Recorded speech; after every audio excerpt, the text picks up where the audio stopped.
All right, all right. A few minutes late. That's how it is sometimes. I'm here. I'm here, and I hope you will be too. So right now, there's no one with me. I'll just filibuster for a little second till some folks actually show up, and we can have our usual discussion. I want to remind you guys that we have a Discord called the Bitter Medicine Podcast Discord server. The link is in the description of every live video that we put out. Please join, and so you can have the topics that you're interested in. You can have those discussed every Saturday night, 8 p.m. Eastern Standard Time. We go till about 11 on Shoot the Breeze. Saturday night Shoot the Breeze. So make sure you guys join the Discord and post your topics. Just a reminder about the Discord. The Shoot the Breeze topics channel is just that. So Shoot the Breeze topics. If you see a topic that interests you and you want to discuss it, copy it over to the Shoot the Breeze Lounge. The lounge is where we could kick back, have conversations, and if you want everyone to be involved, just type in the word the symbol at, then the word everyone, and then post what you want to discuss, and everyone will see it. Everyone will get dinged. Everyone will see it, and you can have a discussion with everyone potentially on your topics. But if you also, again, if you want to have topics discussed on Shoot the Breeze on a Saturday night, by all means, join the Discord. I see a few people are in attendance. If you don't mind, those of you who are in attendance, please drop a 1 for me in the chat. Let me know that I'm actually being heard out there on the digital airwaves of YouTube. Let me know that I'm actually being heard out there by you guys. Just drop a 1 in the chat for me. Okay, provide triggers for evolution. She's out there. How are you, sis? She typed a 1 for me. I do appreciate that. That lets me know I can now go ahead and tell you guys what's in store tonight. On tonight's episode of Shoot the Breeze, we are discussing, do you still believe in Russia as an ally to Africans? Let's get serious. We're going to talk about hashtag FBA gets white approval. We're going to talk about another cultural theft from Africa. We're going to talk about Israel. This was supposed to occur last week, but I had some issues with Instagram. Seems like it's fixed this week. Israel recognizing Somaliland is yet another example of Zionist colonial management in Africa. You guys might remember last week we had a good discussion on Israel. Some people came and talked about the Arabs. What we're talking about Israel. The Arabs is another problem you're going to have to deal with, but that discussion was about Israel. And the last topic for tonight, did you know Nana Walter Rodney challenged Jamaica's so-called motto, quote, out of many, one people? So we're going to discuss those things tonight. You can join the panel by clicking the link that's pinned to the top of the chat. In the meantime, do me a favor, retweet, share the show, hit the like button, donate to the goal. I usually don't even bring it up, but it's a new year, new me. Let's hit the Cash App. Let's hit the Super Chat and donate to the goal. We're going to start the show officially now. On the other side, I'll drop Shoot the Breeze topic number 1, as well as introduce any and all of my panelists. Please stay tuned.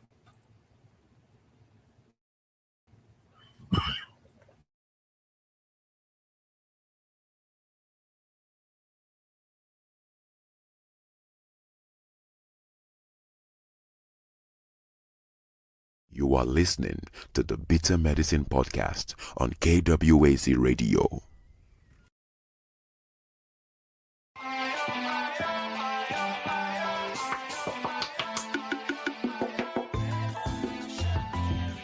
Welcome to the Bitter Medicine Podcast, where it's all about Black empowerment.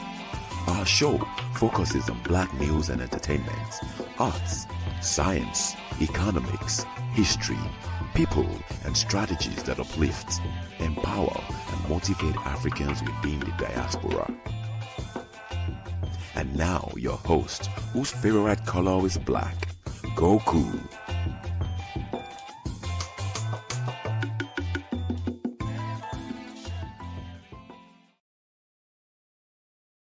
Welcome back to the Bitter Medicine Podcast. I am your host, Koku. Just want to remind you guys before we get the show rolling that this show is part of a podcast network called KWAZ Radio. There are other shows on the network you are invited to tune into. This is D Webb with the Harsh Reality Podcast, asking you to tune in where we tackle the news of the day that affects our community, only on KWAZ Radio. Peace, family. This is Oni, inviting you to listen to the Pro-Black Perspective, where Black problems are addressed with Black solutions. Greetings, fam. Tune in to The Learning Curve with me, the Revolutionary Matron on KWAZ Radio. You are listening to the Bitter Medicine Podcast on KWAC Radio. Yes, indeed. Make sure you're also tuned in to Brother Bakari BBN Network. I know he hasn't done a live in a while, but I'm sure he'll be back. Tune in to Forecast Radio. Tune in to Consider Cheek, Realm in the Bush. She's relocated to Africa. She's been doing some lives from there. Make sure to check her out. Last but not least, make sure to check out Kofi, the Black Critic. Also, make sure you guys are supporting the matron, reading these works, Black books. Show that you care about Black literature and Black authors and conscious thinking. Support her when she does her lives. So right now, there's only a few of us here. And without further ado, man, let's just get right into it. I'm the only panelist now. I'm sure others will come. Shout out to Provide Triggers. Shout out to Brother Bakari, who says peace and Black African power in the chat. Shoot the Breeze, topic number 1 says, do you still believe in Russia as an ally to Africans? Let's get serious. This came with 2 attachments.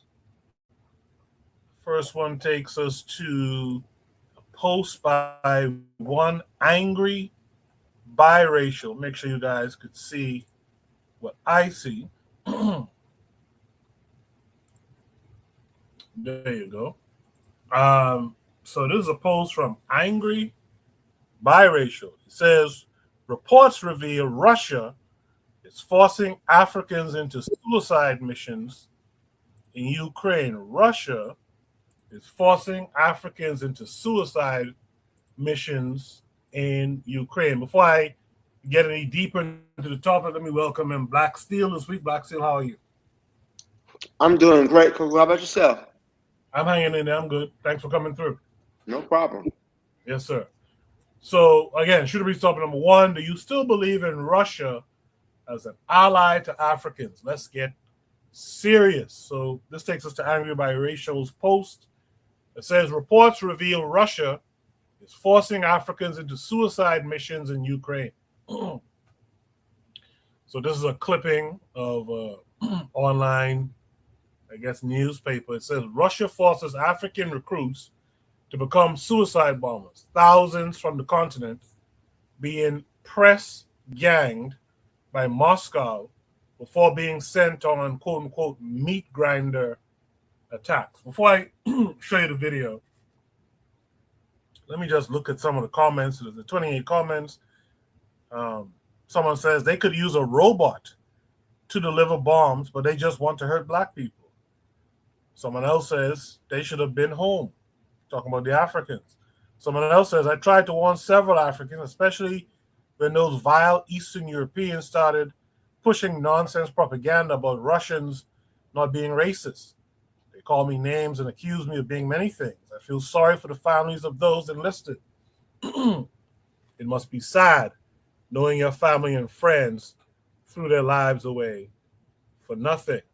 That's just a few of the comments I want to touch on. There's a second attachment here. Let me share this tab with you guys. Make sure you guys can see it. Shout out to Kofi in the chat saying Black Power family. We're going to watch this short video or reel. Might play it twice just to make sure that the point comes across.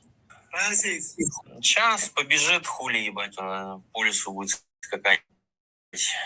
Давай, шо сказал? Давай, иди, сказал. О,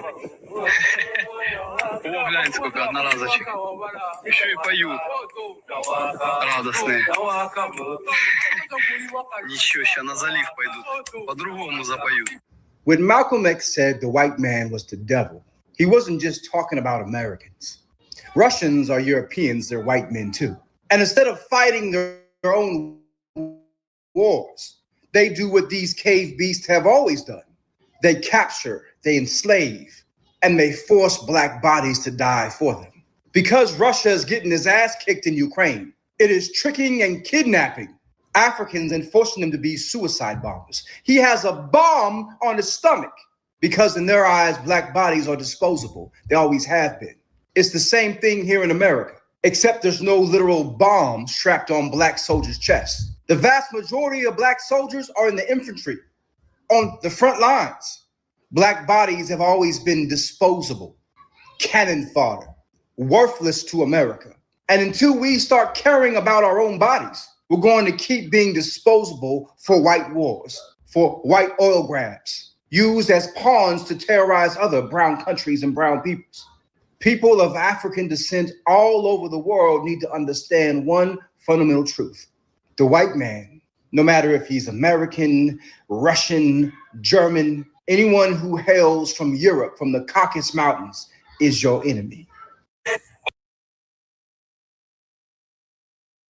So I'm going to play that again because sometimes I forget. This is also an audio podcast. And, you know, the empty spaces doesn't help the person who's listening to just audio. So I'm going to mute it. I'm going to play it. And I'm going to tell you what's happening on screen. So right now, we're looking at a black soldier with a bomb attached to his chest. Russian military men are behind him, prodding him, sending him out ahead of them. They tell him things like, go on, move, like they're kind of forcing him out into, you know, whatever the conflict is that's going on. And they're, being very messed up about it, saying like, go, move, I said, things like that. Then there's a scene here where Africans are out in the forest. It's snow on the ground. Africans are kind of entertaining, African soldiers kind of entertaining themselves, communicating in their language, I think. And off screen, someone says, look at the disposable ones. Talking about black soldiers. These dudes are there. I don't know how they got there, but they're there to help you guys with your conflict. And you're filming them talking about, look at the disposable ones. After this, they're clowning the fact that the Africans are joyful. These African soldiers are joyful. They're singing. They're doing the things I imagine you do to keep your spirits up. But these guys who they went to help, these guys are clowning, right? And now they're kind of cracking jokes that don't worry about it. They'll leave here and they'll start singing different. You know what that means. So I'm gonna now replay the audio from the person who posted the video. You heard this commentary a second ago, but you'll hear it for a second time. The white man was the devil. He wasn't just talking about Americans. Russians are Europeans, they're white men too. And instead of fighting their own wars, they do what these cave beasts have always done. They capture, they enslave, and they force black bodies to die for them. Because Russia is getting his ass kicked in Ukraine, it is tricking and kidnapping Africans and forcing them to be suicide bombers. He has a bomb on his stomach because in their eyes, black bodies are disposable. They always have been. It's the same thing here in America, except there's no literal bomb strapped on black soldiers' chests. The vast majority of black soldiers are in the infantry, on the front lines. Black bodies have always been disposable, cannon fodder, worthless to America. And until we start caring about our own bodies, we're going to keep being disposable for white wars, for white oil grabs, used as pawns to terrorize other brown countries and brown peoples. People of African descent all over the world need to understand one fundamental truth.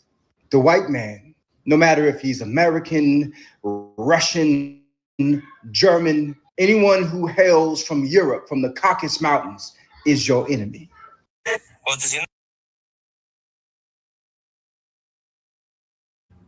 Yeah, well said by, I guess that's the angry biracial. Well said. Wow, well said. Someone commented, said, this is one of the best, if not the best of commentaries that I've heard all year. Thank you for this video. Someone else says this isn't war. So let's try to top that. Let's try to top the commentary here. Real quick, let me touch on what's being said in the chat. Shout out to Trigger Happy. Trigger Happy says black people in Russia or Ukraine are not very wise. I'm sorry.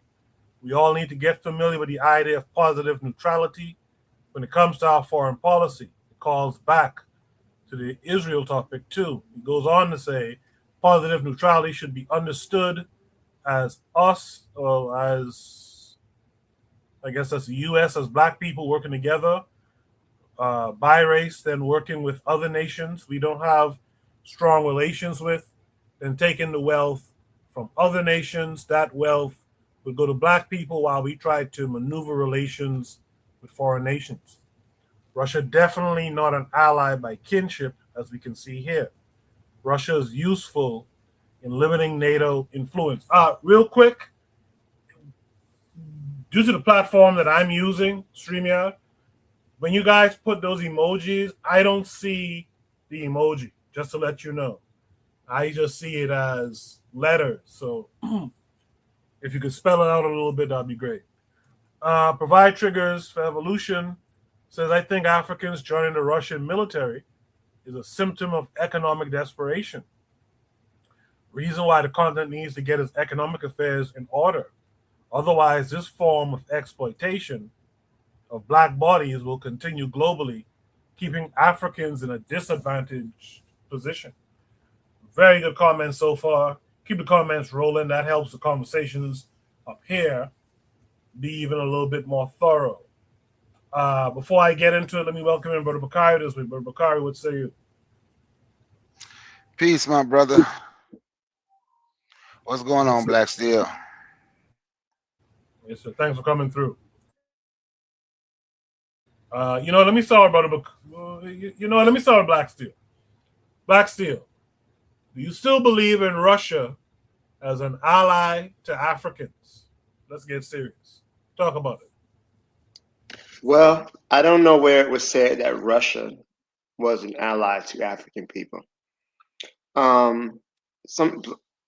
We have no friends, right? We don't really have any allies, especially in the white world. I would say that if you need to be strategic, you could play one enemy off of the other. We know Russia wants to limit NATO's influence.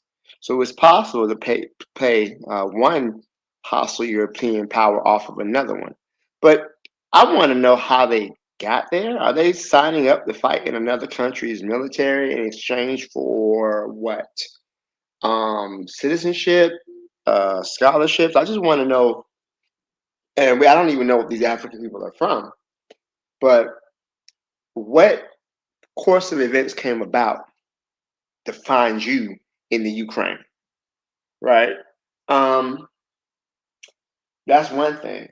But yeah, I don't think any European nation is our ally, right? They can be used strategically, There may be some ideological things we may have in common, but Russia is Russia. It's not the Soviet Union anymore. Soviet Union was communist, anti-imperialist, and these are just regular white people. Let them fight their war. And we saw what happened when there were some African students in Ukraine who were in Ukraine at the time, and they were trying to push them to fight on the front lines. So, but the reason those African people were in Ukraine was because they were going to school there, because they were not able to get the educational opportunities in their home countries. So you're going to see this problem. This is a problem that is not just in Russia, but you can say that for the U.S. military as well. Why do young people join the military? Sometimes it's a family tradition, but a lot of times it's a way to get out of poverty, right? The military runs a poverty draft, right? In the poorest counties in the school districts, you have the ROTC, and they recruit there, and they say, hey, if you want to get a better life out the ghetto, or you want to go someplace and start making money, you can join the military. You can have a 20-year career, and you can graduate in your 40s, and so on and so forth. And this is something that is very attractive to some people because, again, but they lack opportunities. And I think that what we're seeing for these black people fighting for the Russians is really just a global aspect of the military poverty draft that's in place. So that's my thoughts on it. I think that what you're seeing is desperation, and if they had an opportunity to do something better, they probably would. I think this is it's really sad on his face.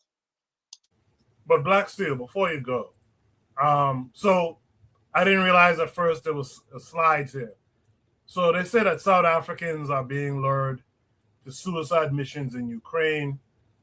You have a guy here saying I was tricked.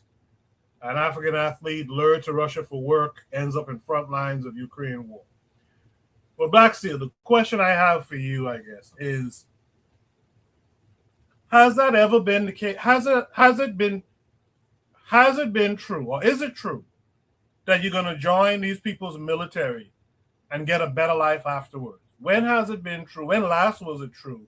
And how come we aren't picking up on, our people aren't picking up on, you're not going to get anything better out of it? They watch their own white folks be homeless all about in Seattle and all this kind of stuff.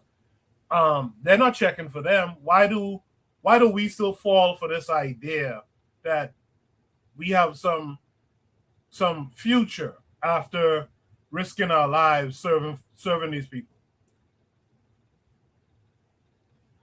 I think that the imaging and the propaganda is very effective about many young people.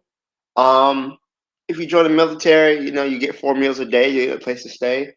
And that's very attractive to somebody who doesn't know what they're gonna do out of high school, and they have never been educated with any type of pride for their race, any type of understanding of global politics or anything else like that.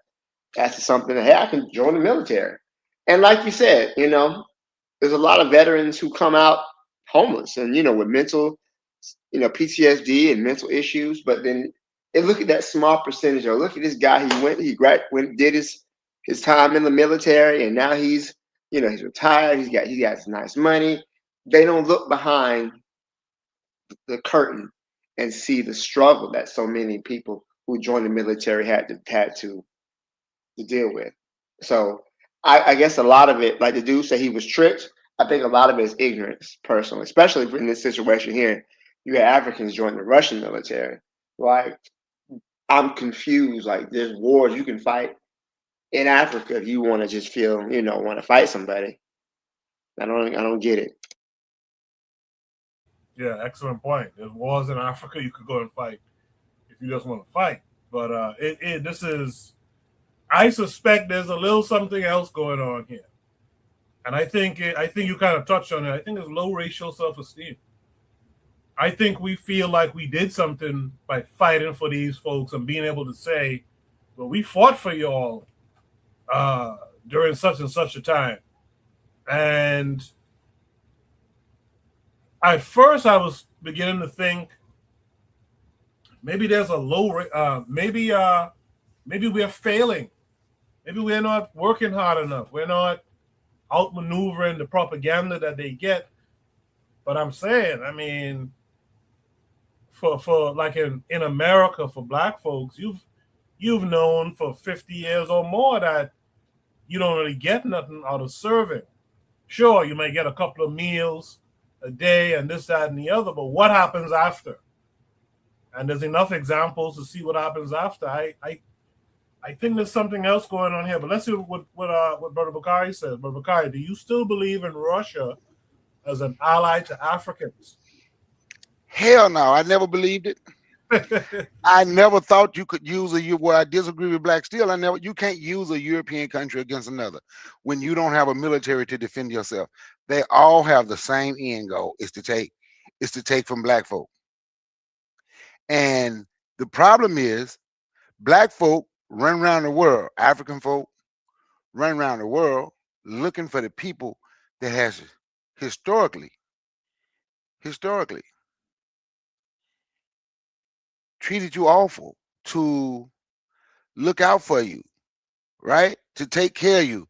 I'm going to Ukraine to get an education when you should be fighting a war, and your revolution should be at home to overthrow the government that keeping you in that position.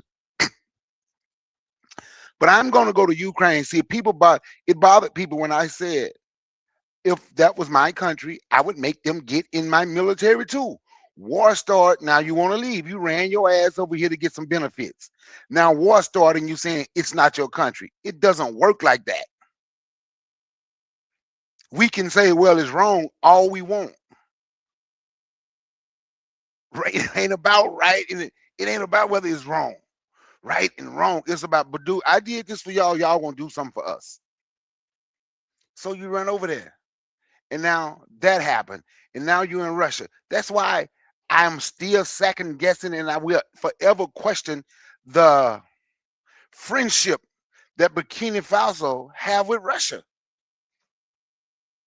I will forever question it. Name something Russia has done for African people other than talk. They ain't never went to war for African people, had they? I can name a time when the Zulus was fighting over in late 1800s, early 1900s fighting. I can name a time where they sent their military to South Africa to fight with white people against the Zulus. But we can't name a time where they went to war for African people. You can't use them. And until we realize that, the only people we can truly use is us. And if we want our stuff better, we're going to have to overthrow our governments so we can make our stuff better the way it should be. Then it won't get better. Another thing, like when Black Steel said, it's like black people in America joining the military. Not really. You can say it's almost similar. But black people here love to say they're American. Like me, I'm African, but I was born and raised here, African American. It's completely different than saying I'm going to join a military in a country where I was born and raised, where my ancestors been here 300-400 years, than me getting on a plane, going to a frozen ice box called Ukraine for an education, or letting somebody trick me to come to Russia. But there's been a lot of Russian propaganda and a lot that black people believe about racism in Russia. They think it's different. They have places in Russia where black people can't even go. Bawana was on the panel one time. We were all on the panel. And I can't ever remember the guy's name. But Bawana looked him up. A black boxer from Russia. And he just constantly talked about all the racism in Russia and how he was constantly called the N-word in Russia and how what they would do to black people in Russia. But for some strange reason, we still feel we can use these people to fight the other ones. No, you can't. No, because you haven't built a military to defend yourself.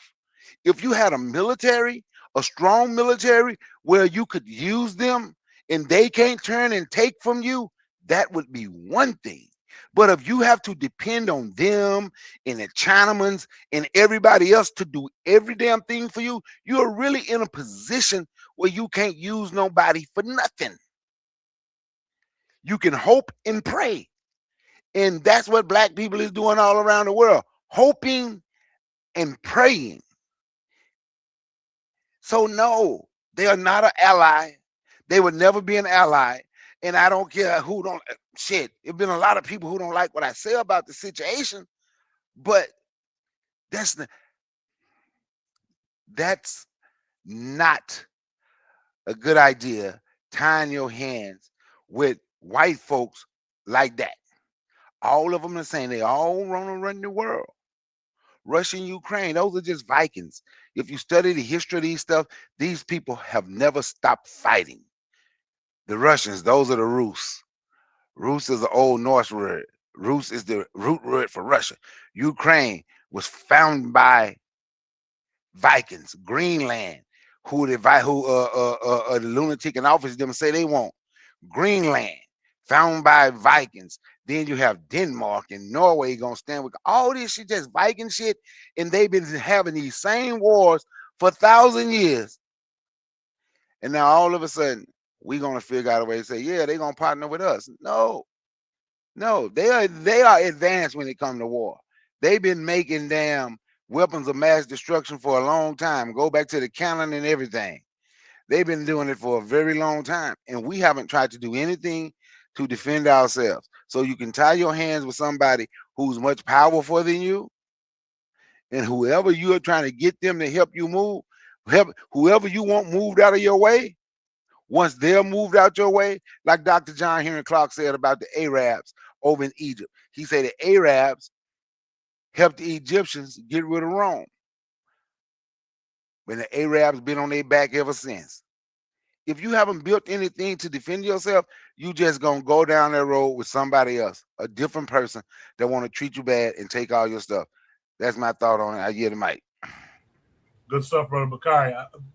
Real quick, you guys probably noticed, those of you on Twitter, that there's been a lot of heated discussions about the Arabs in Egypt the last couple of days because young African-American brother I Show Speed, who's a YouTube influencer, went over to the continent. He made several stops, but I guess most recently he went to Egypt, and he was asking them why are the noses on these statues destroyed. And this Arab woman is giving him some bullshit as to why. You could kind of tell he's looking at her like, bitch, I know why the noses are gone.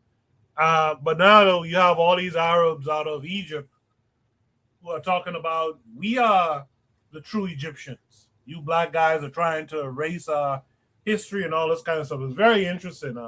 I thought to bring a prompt on it, but maybe Trigger, since you've been following, if you don't mind, maybe you'll bring something next week for us so we could tackle it. It's very, very, very, very interesting. Also, to Brother Bakari's point, I think we made that play before, that pitting the one European power against the next. We made that play before. We were, some will say we weren't even successful then, but we were successful because Haiti became an independent nation, the first black independent nation. So it did work. They just got sabotaged after, because all these Europeans, to Brother Bakari's point, got back on code, and they handed a financial whoop ass to Haiti for that, and Haiti has been in a mess ever since. So I don't know if we could play that with Russia again, but I think Trigger makes a good point in the chat. He says Brother Bakari is making some important points, but to be fair, AES is in a position where they can make partnerships compared to other black nations and communities. So I would give you that AS stands a little stronger than what we've seen in the recent past. But still, this idea that Africans are leaving the continent or wherever they are to go and be pushed on the front lines is cannon fodder. When my panelists here made good points, there's got to be somewhere in Africa you could go and support. Shit, but Bakari said it. In your own home country, you should go and fight and try change the government and how things go and etc. But Bakari said a lot of things towards Black Steel's points. Black Steel, I'm gonna give you a chance here if you want to respond to Brother Bakari. Well, I mean, I do agree that, unless you have a military, you really shouldn't be trying to make alliances with people, because what are you going to get out of it? People are trying, many countries, in fact, I would say most countries in the world are trying to break away from the US's hegemony. They are tired of being, having the dollar weaponized against them. So they're looking for alternatives, right? And you see a multipolar world starting to emerge. A lot of people are trying to trade with China. They're joining organizations like the BRICS movement.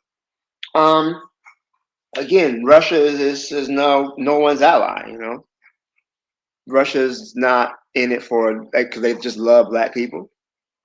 But no, I mean, honestly, when you got to deal with situations like this, black people going overseas to fight another country's war like that is ridiculous. What are you going to get out of it? So I don't have any problem with that there. It's just in the past, like you mentioned with Haiti, for example, they were, the Haitian revolutionaries were able to get weapons from the Spanish, use them to fight against the French, things like that. You can try to get in where you can fit in. But the ultimate goal should always be your independence and your freedom. And, going overseas to fight for the Russians and to be humiliated and being served up as cannon fodder, things got to improve. I assume these people are driven to desperation. If we don't address the material conditions in their home countries, this is going to continue. But I don't really disagree with what Brother Bakar is saying at all, honestly. Hey, I think that Black also was. I'm sorry. Go ahead. I thought. No, real quick. I think the black box you thought. I think it was like Kevin Johnson or something like that. KJ, the black Russian boxer who was complaining about all the racism and stuff like that. But Bakari, go ahead. In Black Steel, what you just said, that's why I said the revolution should be in these African countries. And then we can get the proper the proper leadership in who's going to take care of the people, because that's insane. You have all of the resources in the world and you have to go somewhere else to let somebody tell you need their education. Like if you go to the hospital, right, and you see a lot of, sometimes you see African nurses, right? You know why they're a nurse here? Because their education in Africa is not valued by Europeans. Most of those people have already gone to school in their country to be a doctor. But they have to go to a European country or maybe an Asian country, but mainly a European country to say, I'm a doctor. But when you're constantly bending your knees to them, we're gonna constantly go through this as a people, because really it affects the Africans in the diaspora with these crooked people in charge. See, when I say what I say about Burkina Faso, don't mean I don't like the fact that they're fighting for their freedom and they want to get away from that. But we do need a military, right? And that's all I'm and that's what I'm saying. It's ours. That's why our revolution should be over there. Because let's say hypothetically a European nation come and overthrow and get them out and say, oh, we gonna so what they just gonna place a puppet there for them so they can get what they want. Man, there's no way that in 2025, and I'm not knocking nobody for building up their country now, but in 2025, you're still bragging on, we basic infrastructure. We got paved roads now. Come on, man, we shouldn't be that far behind, but we're that far behind because of these crooks who's in charge, who don't care as long as they're rich, their family, their friends, and everything around them is rich. They don't care about the other people. We have all the resources in the world. And I'm not saying don't use, if I don't know how to do this. Now, I think they should be reaching out to America if they can, and have African American asphalt companies come over there and let them train you, make them millionaires, and let them show you how to use the equipment and show you how to pave your own roads instead of going to Europeans and Asians. But that should be the ultimate goal. If it's something I don't know how to do, I will use you for that. But it's a limited amount of y'all that can come here, unless they're some Africans from the diaspora. It's a limited amount that gonna come. And once we got it under control, we don't need y'all no more. Y'all get up, y'all leave our country, and it's just that simple. You know, Mike. Yeah, recently we talked about how Ghana sent engineers, structural engineers, to Jamaica after the hurricane stuff that happened there this past year. And I read, I want to say it was today or yesterday, I read where I think it's Rwanda is sending a crew now too to go help Jamaica. My thing is, like Brother Bakari said, why not at times invite those of us in the West, I guess you could say, invite those of us with the technical capabilities, because we know the truth anyway. We know that most times on these jobs, we talked about this before. I talked about my experience in like research and science and stuff. Most times it's a technician who knows the shit, and most times it's one of us, some black or so-called brown person doing that job. So why doesn't the continent, the leadership there, start to realize, hey man, we have our own people. They're not just good for media and entertainment. They are also educated out there by these folks, in these folks' schools, in some of the top schools in the world. Why don't we invite them to come and be the lead engineer as opposed to being the associate engineer or some shit in the States? You come and be the lead here. And we might not be able to compete in terms of raw salary, but we can give you enough perks of being back in your homeland, and we could give you enough perks around that idea that makes it worth it. I don't know why I haven't much seen African leadership do that. Even the AES now, I haven't heard that from them. But is there any other thoughts on this, gentlemen? Well, I think that until conditions improve on the continent, you're going to see more of this happen. I think that a lot of people are struggling, and this seems to be a way out. As silly as we see it, the things are going to have to improve on the continent itself, I think. Oh, 100%. Absolutely, 100%. Black Steel. Absolutely. Absolutely. Yeah, absolutely. And the Africans on the continent need to strategize around that improvement, which will involve a lot of us who are out here, who have at least the know-how to do certain things.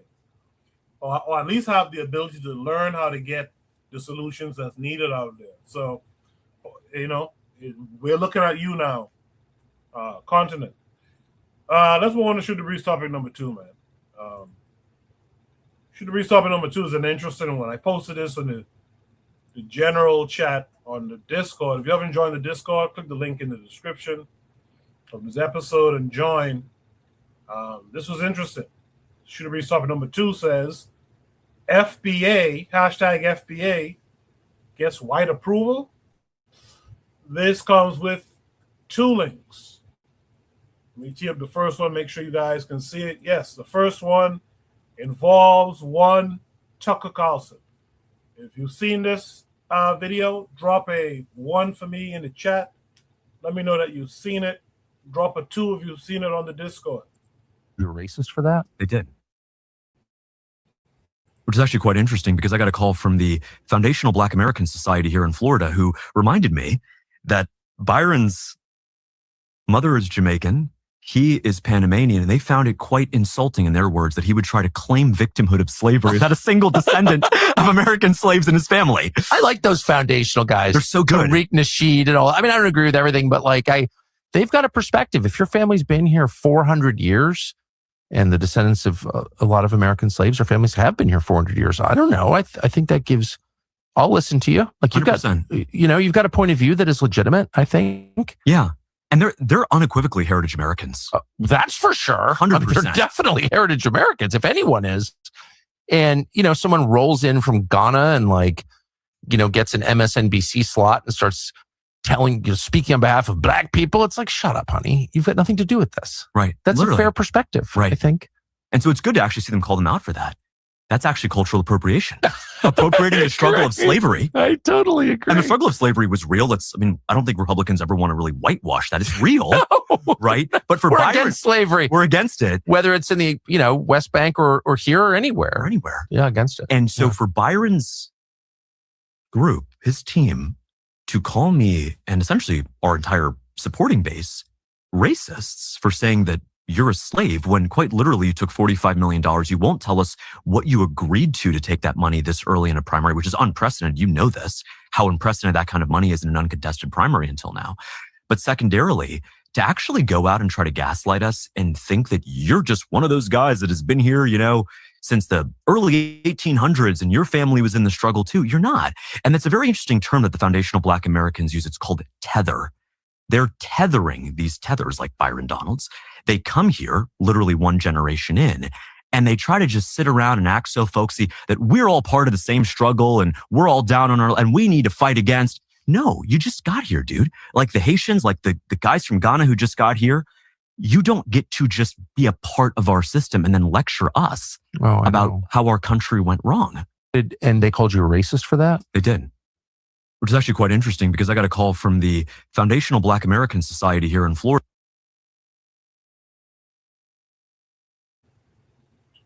Very interesting. When I saw this, I saw it after last week's episode of Shoot the Breeze. And when I saw it, I saw actual black folks, FBA, saying things like, hell yeah, I support this white man.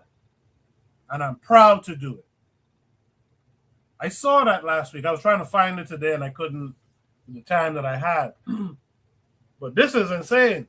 And FBA types are loving it. They are loving it.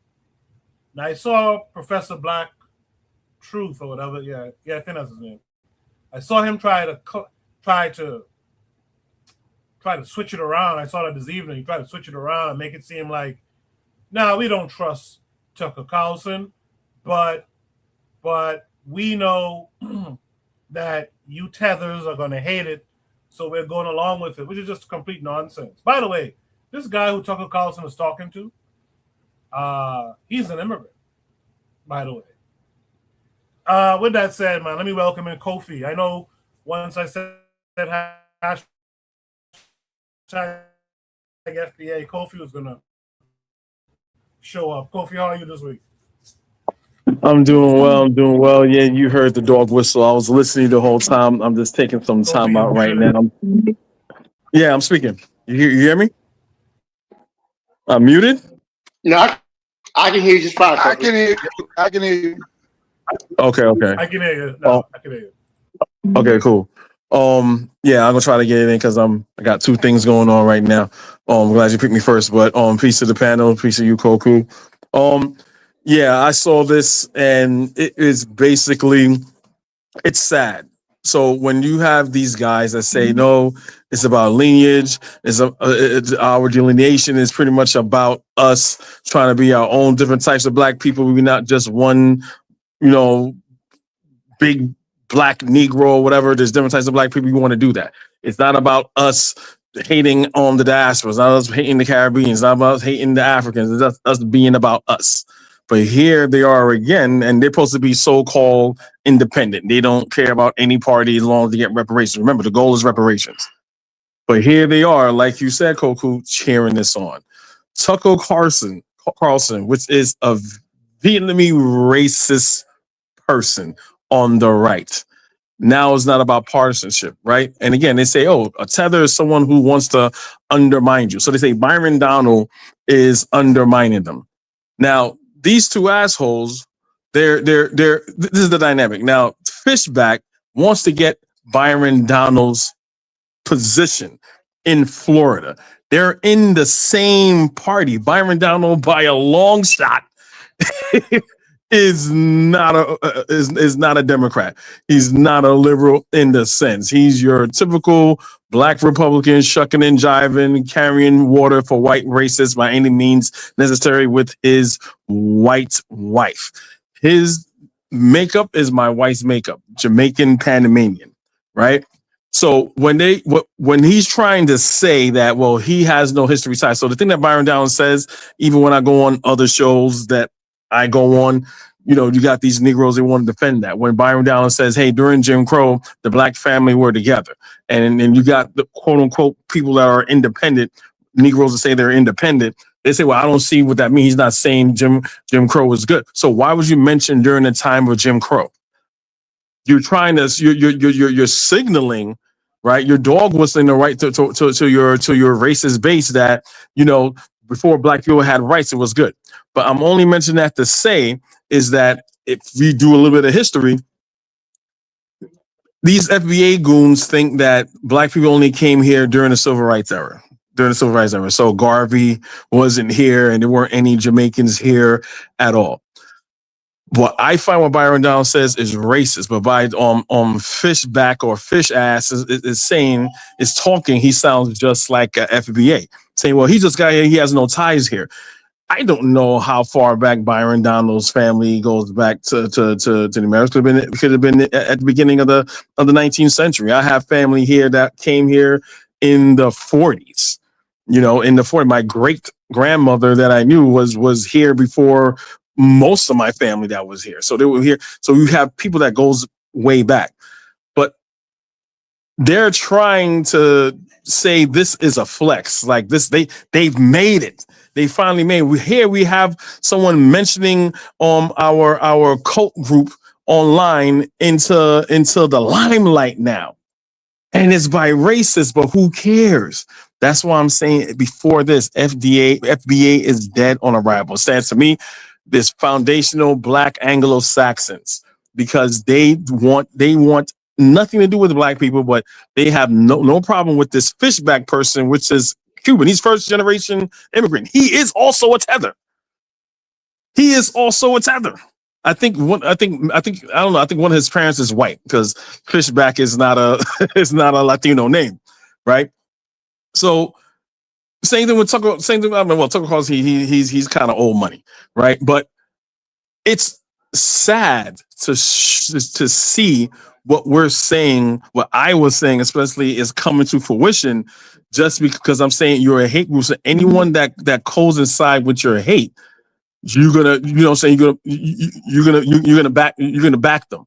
And the fact that they're with one of the most notorious, the most notorious racist party to this day to do that is crazy. And I land my plane right here. So they're so happy that they're being mentioned for the white man to pat them on the head to give them recognition.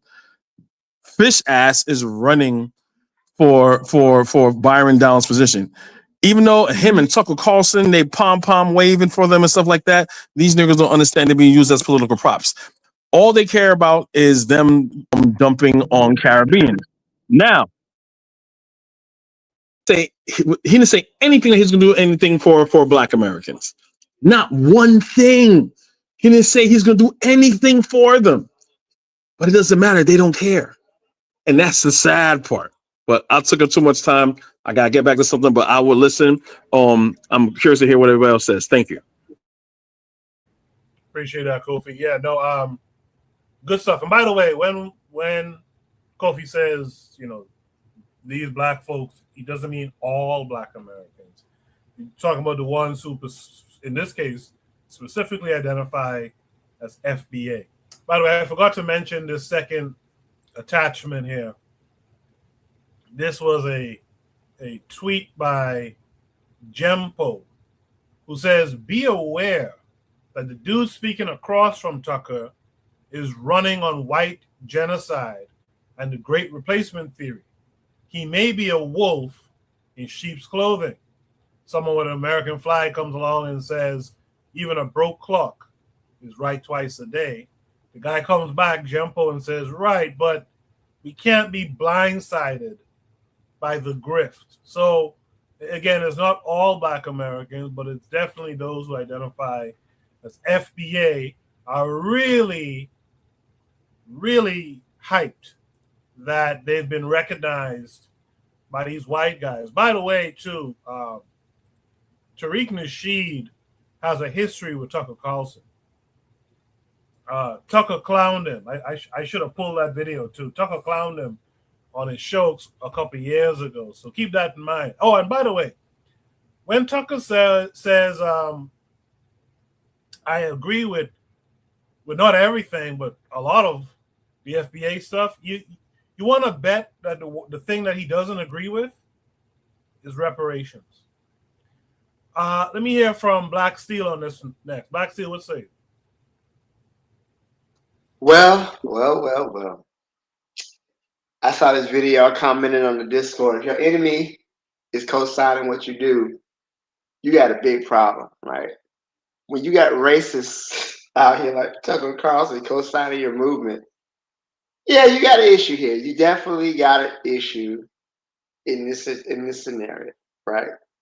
So I've always said I don't even like to say their name. I don't even like to conjure them up. These foundational Americans, and they so love to be called, right? Because it's a very active online movement, right? They're like Beyonce fans, or they whenever you say something bad about them, they pop up out of nowhere. But I've always disliked this whole thing because, first of all, Tariq Nasheed, who is Tariq Nasheed, right? Why are we giving Tariq Nasheed any type of relevance in our community? Who is this guy, right?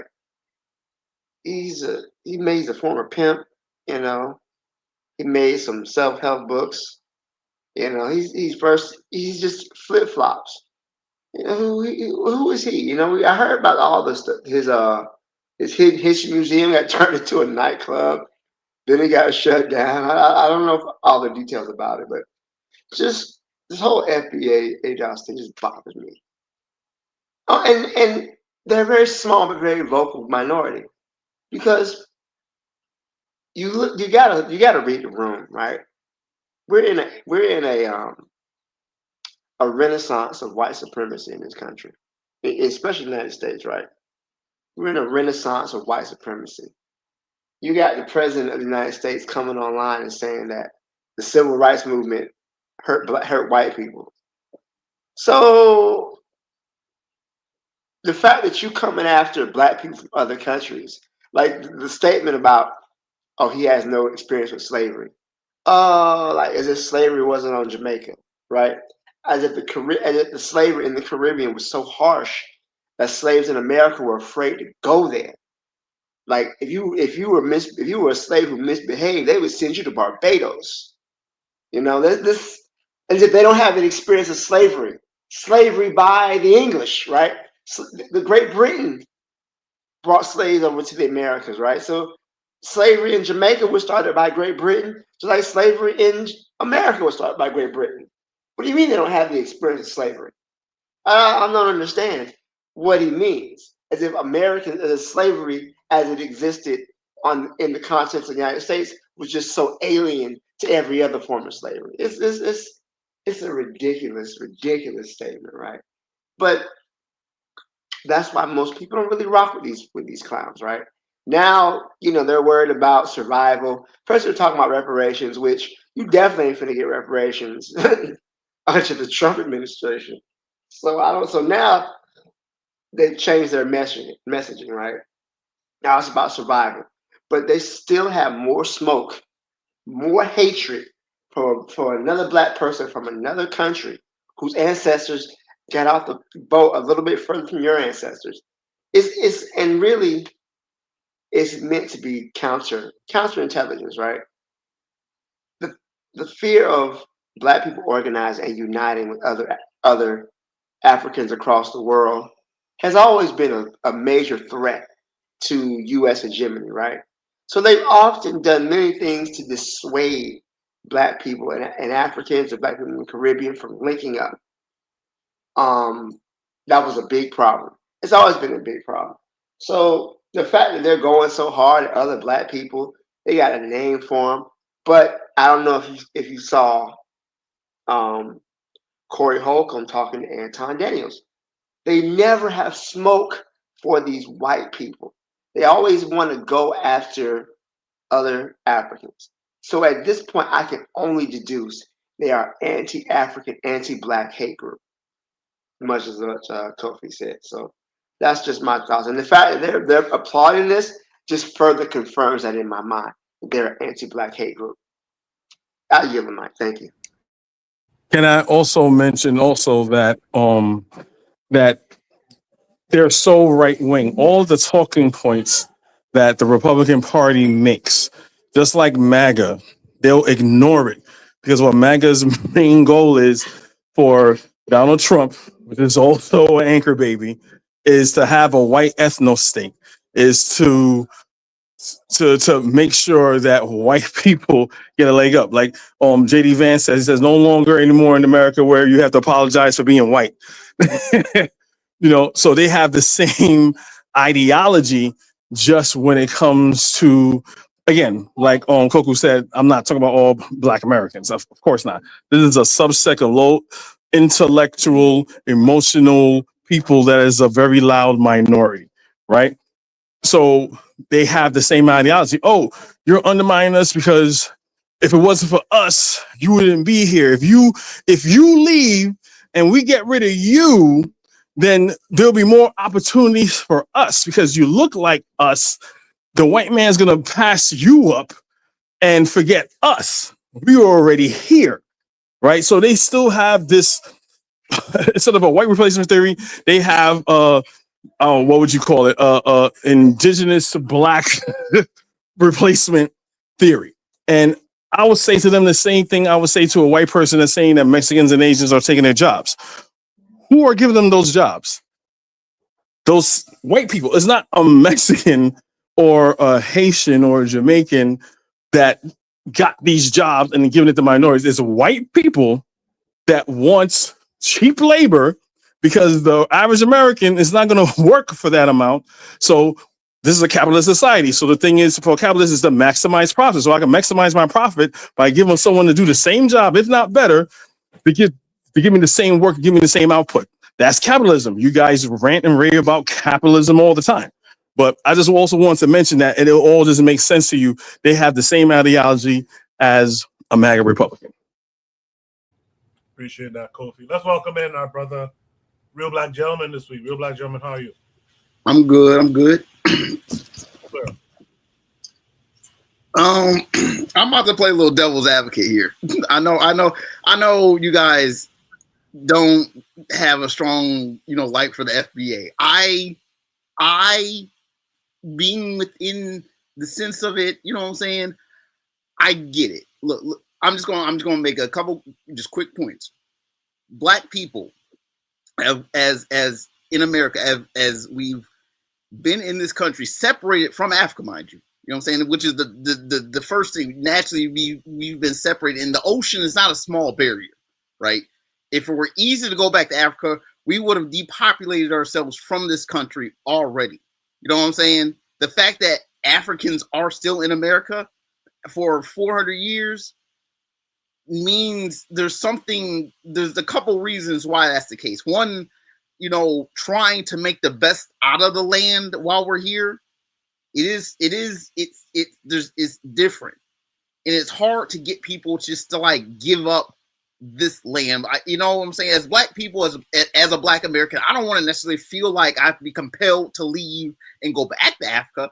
If I see myself as instead of an enslaved, kidnapped person, you know, but I find myself in a colonial sense of Africa, how would that be, you know, seen as a negative? You know what I'm saying? I know that Black people here in this country have fallen into traps of North and South, East and West, you know, straight. I don't want to say straight because that's not what I'm trying to say, but like street and book. You know what I'm saying? It's a lot of that in this country. As I see, Black people will play a dichotomy game of us and them, even within ourselves in this country. I see it and I know it. Anything I think that would cut away from that, even if it's just an online thing, I think it's plus. I will say that there's a lot of like bottish activity that is clinging on to the online efforts of Black people in the FBA thing. I'm gonna say that there's a lot of bots that don't like Black unity in any sense. You know what I'm saying? Even in America, within African nations, they love to see a civil war in the African nations, right? Okay, having said that, then there's a lot of that. And so as much as I know a lot of that, and a lot of what we see online, the commentary, hey, I'll say it, you know what I'm saying? You can't trust the commentary. You got to make sure that has to be like triple authenticated, you know what I'm saying? Because like a person on their video can say something, then you'll have 1,000 comments that are personifying, you know, situations and casting aspersions on people. So I will say that, because I think that's overlooked. You know, you can't go everything off of, you know, words and text. You do have to have more context to it. I do know that you know, Tariq, you know, he does go from one thing to another. I mean, that's his thing. He's a bit of an entertainer. He's trying to like get as many people eyeballs on him as possible. I get it. But as far as like the idea that if we could, if Black people do kind of start over and just calling it what you will, I mean, the label foundational, I mean, you can say a lot of things. I mean, people, it's catchy. It's getting people. I will say that as long as, you know, there's a lot of roasting going on. I think the roasting, again, you know, that's an African tradition. We roast each other. You know what I'm saying? Written in the ancient Mali Constitution now, in law, that we're going to roast each other. I think that when we talk about the roasts, again, it's people talking, it's souls talking, and then it's computations that are approximate what they will want you to think about a person. I'm going to say that. I know it's some nonsense with FBA. I know that some people do take it too far. But if we're going to be a nation within a nation, as Black people in this country, it does behoove us to have some sense of like a pride about what it is that we're here, because Lord knows, if we could just walk across the bridge to Africa, we would have depopulated this place already. And then probably just to have the means to go right back. But that ocean's a very, very, very, very, very, very, very, very, very, very big river. And because, you know, just knowing it's just pride and effort in what people do, even though it's, you know, under the shadow of white people. Black people invented this country. I'm sorry, but we did to this exceptional degree. And I know that, you know, people do things in a lot of places. I mean, a lot of inventions have come here, probably from Black people and other countries. We've done so much here.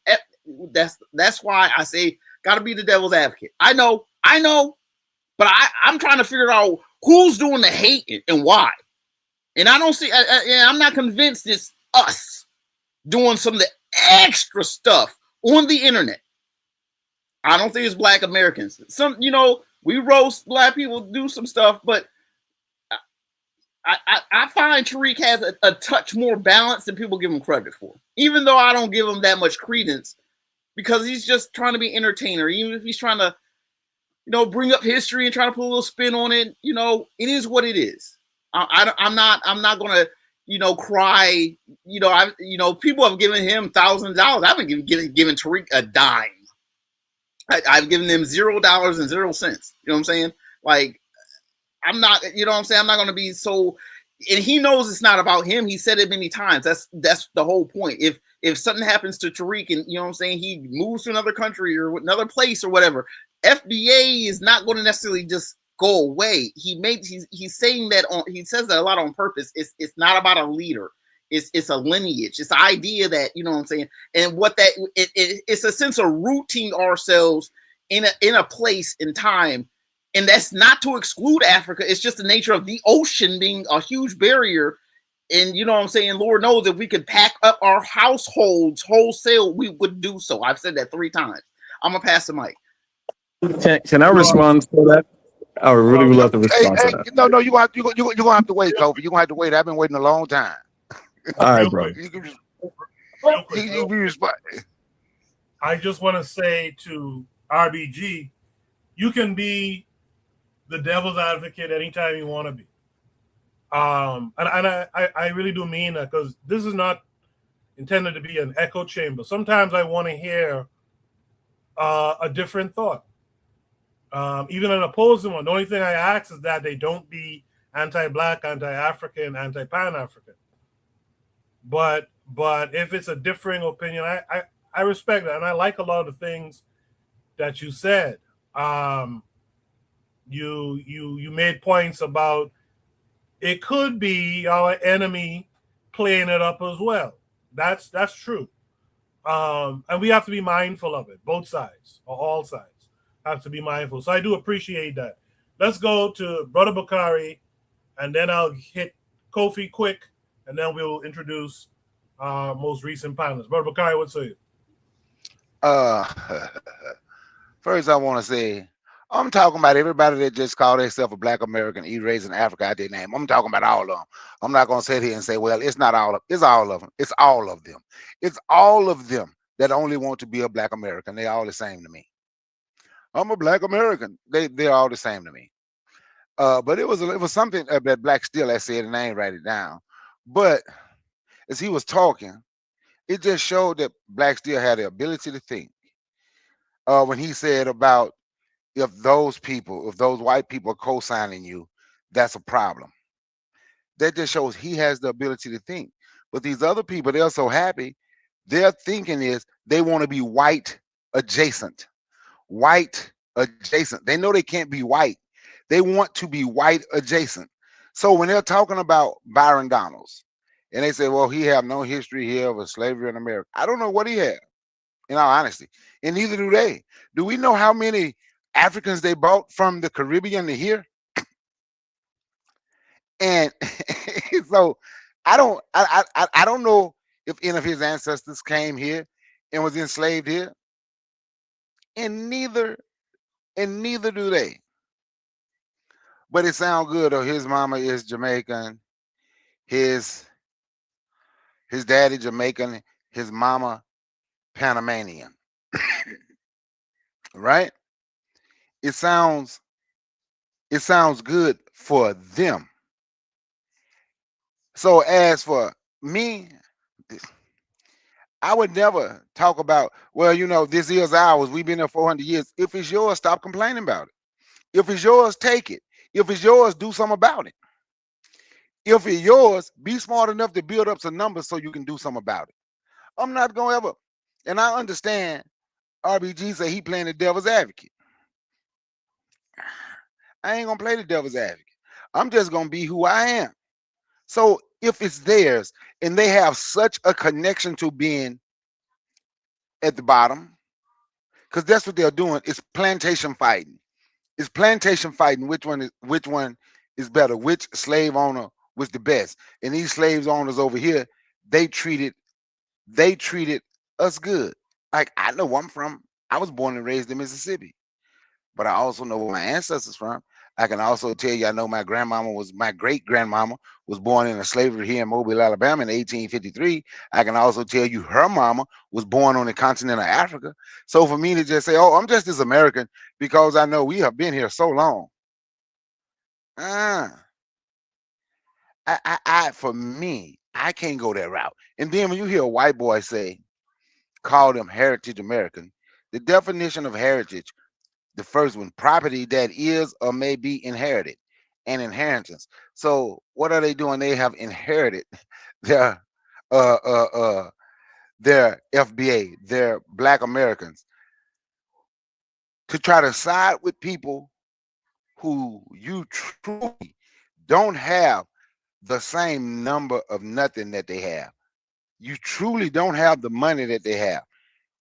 That's why I've heard some of these people talk about the founding fathers. Like, not my founding fathers. They're not my founding fathers. FBA say they are lineage. I know people pronounce it lineage. I say lineage because that's how I spell. It's just for the hell of it. They say they're about lineage, but now they're happy to be called by some white boy, some white boy that hate black folks. They're happy to be called a heritage American, which is absolutely insane to me. But when you're fighting to be next to white people, because when they talk about other black people, you can hear the white arrogance exuding from them. When you hear them talk about other black people, you can hear their arrogance, their white arrogance, to show they are better than other black people. Similar to like people from up north and down south used to have a beef. They might still have it. People from up north thought they was better than people from down south. Well, y'all go through this down south, y'all go through that down south. It ain't like that up here. Yeah, it was just a little different. They taught y'all to kill yourselves, put you in projects. Y'all became the real the human rat project, right? But it's the same type of beef. It's the same type of disdain, dislike that we have for one another. So these people that call themselves FBA, they dislike black people from other places, and they can have that. So these people that just only a black American, they can have that. I just understand what side I'm on, and I understand what side they're on. And I know me and those people, we are not on the same side just because they look like me. And it's just that simple. On that, I yield the mic. Appreciate that, Brother Bakari. Let me go back to Kofi. Kofi wanted to respond to RBG. RBG, I realized from the chat there's a certain part of this you didn't touch on. I'm going to come back to you for that. But let's hear from Kofi. Before we hear from Kofi, though, I can't pronounce the username, but AK in the chat says FBA equals FBI / Cointel 2.0. Tariq's a paid actor. Grow up. Then he or she follows it up with, we African Americans, get over it, morons. Shaking my head. So I'm curious, who's that directed to exactly? Because it reads like it's directed to the panel, but none of the panelists are really going along with the FBA stuff. So I'm just curious, who's all that for? Also for FBAs who might be viewing the video themselves. With that said, Kofi, what say you? Also, I forgot also to mention that Tariq does know Tucker. Tucker does not know Tariq. Just Googling Tucker Carlson interviews Tariq Nasheed. They at least interviewed each other 2 times. So Tucker Carlson's not talking about Tariq in abstract, like, yeah, that guy that you just told me about, Fishback or whatever. Tucker Carlson knows who Tariq Nasheed is. So I just want to say that. I love devil's advocate. I love playing devil's advocate. And I say this with the utmost respect to the brother that played devil's advocate. It's obvious from what I'm getting from you is that you're not very acquainted with this FBA movement at all. And a lot of things you touched on, you weren't really quite sure. A lot of things you said, it just tells me you don't know what's going on. So first thing I'm going to say before I get into the FBA stuff, you said there's a big, huge ocean apart from us, and we just can't pack up our stuff and did that. That has been done in history. There's this place in Africa called Liberia, right? They have people going there, place called Liberia. There are African Americans in Liberia. During the Great Migration, you had African Americans going all the way as north as Canada, all the way south as Florida, and further. So when Black people want to move somewhere, we can move. We don't let no ocean, swamp, forest, or anything keep us in the way, right? But I do understand what you mean by saying, hey, it's not as accessible. So that's 1. 2, it's not a lineage. It has nothing about lineage. You're kind of giving grace to Tariq Nasheed and the people saying that is bots. I have followed this thing. I used to follow Tariq Nasheed, and when he was either pretending or was a Pan-Africanist. You have to understand, FBA is a child of ADOS. ADOS was started by Yvette Carnell. Yvette Carnell was on a board with a man named John Tanton. John Tanton was a right-wing white supremacist that was trying to stop Black and brown immigration from coming into America, aka that's what the Republicans are. They want a white ethno state. Yvette Carnell, all the talking points you hear about Tariq Nasheed, it is not roasting, brother. Roasting is like, I grew up here in New York. Poku, you know how New Yorkers are. There's all different types of Black people. I grew up, I had Black American friends, I had Haitian friends, I had Jamaican friends, I had Guyanese friends. We all will crack on each other. What Tariq Nasheed is doing is racist. The same thing white people used to say to disparage Black Americans, like calling you monkey, calling you live in a hut, doing all this other stuff. Brother, that's not roasting. That is racism. And it's coming from Black people. People say, well, that's xenophobia. Nah, you're doing a white man's playbook. That is racism. So back to what I was saying. Yvette Carnell had the same talking points with Tariq Nasheed, saying they're not like us. Pointing Kendrick Lamar. They're different. They're this. They're here to undermine us. They're going to replace us. Tariq Nasheed is just a little bit more charismatic, has a bigger audience. He did the same thing, but better. FBA is nothing but a white supremacist psyop think tank. And what it does, it plays on simple-minded people or people who do not understand what it is. What he is basically doing, Black people in America has a legitimate gripe against the United States government. All Tariq Nasheed just take that fact that's known across the board, that surpasses color, gender, and class, takes that pain and tells you that the reason why that you not getting what you get, let's ignore the white man with all those cookies. That immigrant with the one cookie, with the one cookie you want to get your 6 cookies. He's getting crumbs.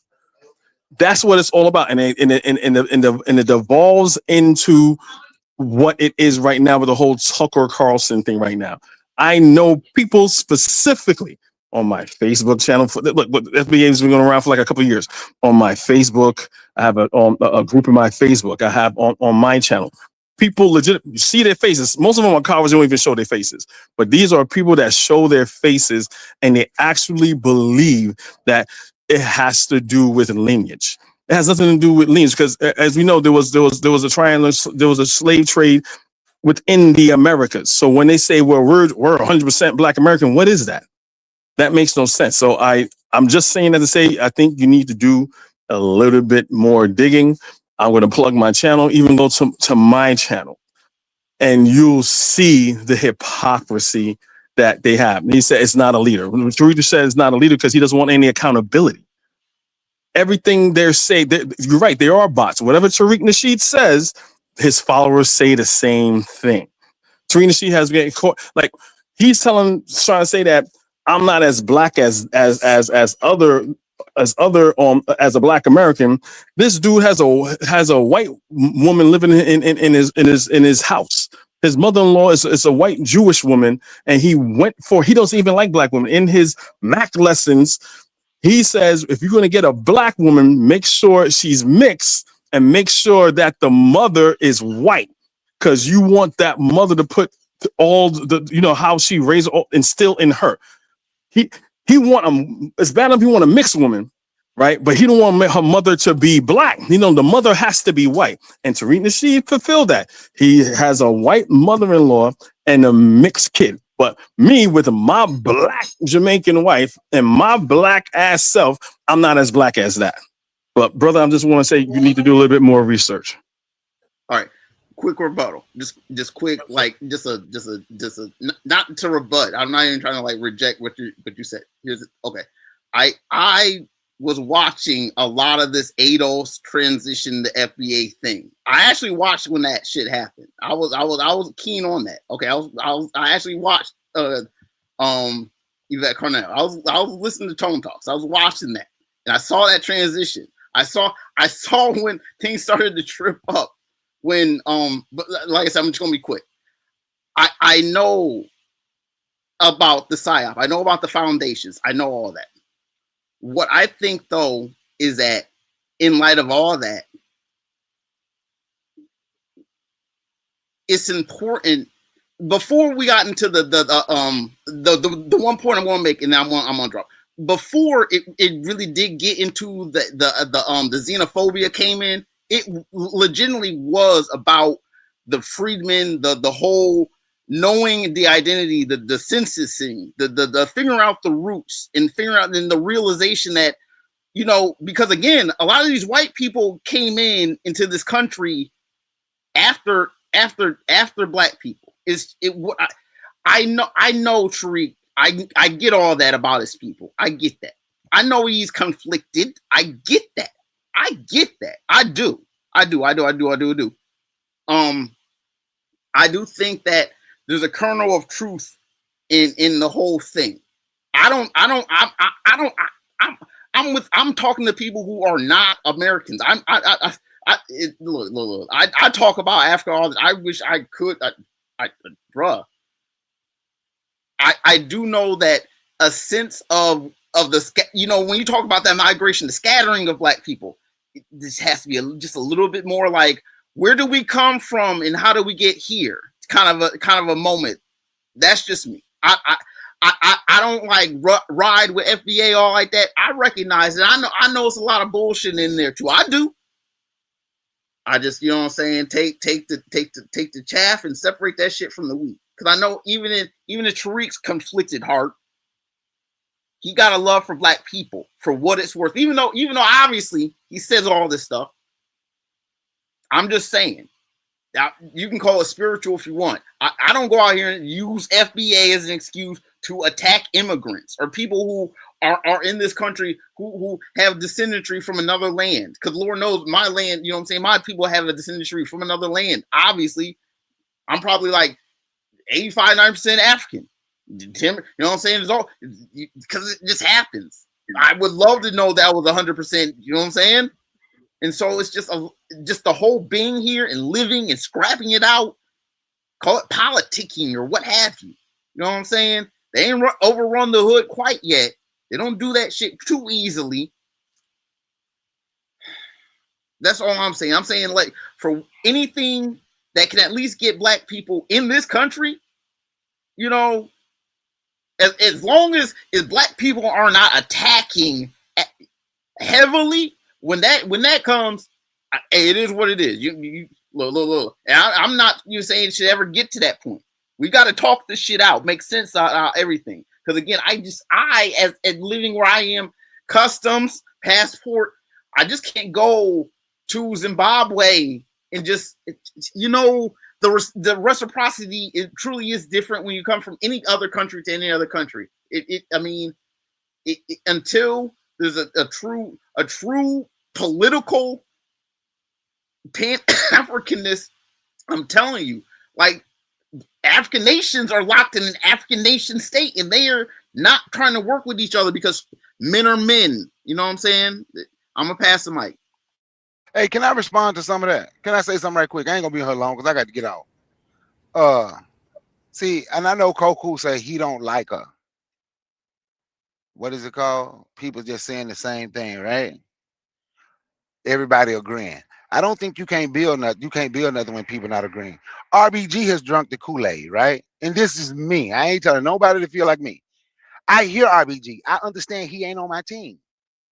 I understand he's on Team Tariq. I understand he's on Team FBA. I understand he talking about it's a lineage, and he said a whole lot of stuff trying to give them grace. That don't mean I dislike him. I just understand that those people are not on my team.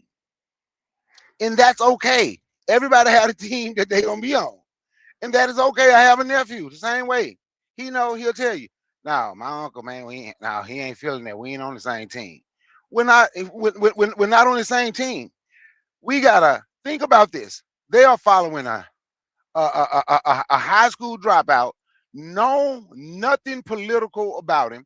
He have no connections in politics, but that's what these people are choosing to follow, saying, yeah, he gonna get them. And watch this. When was the last time you heard them talk about reparations? Only thing they just talk about is other black people. That's it. So if it's their country, like they'll say, the indigenous or whoever the hell they want to be, because the ocean is too wide for you to even to understand where you come from. The ocean, we can say the ocean is too wide to go if that's what you want to say. But I always talk about this guy.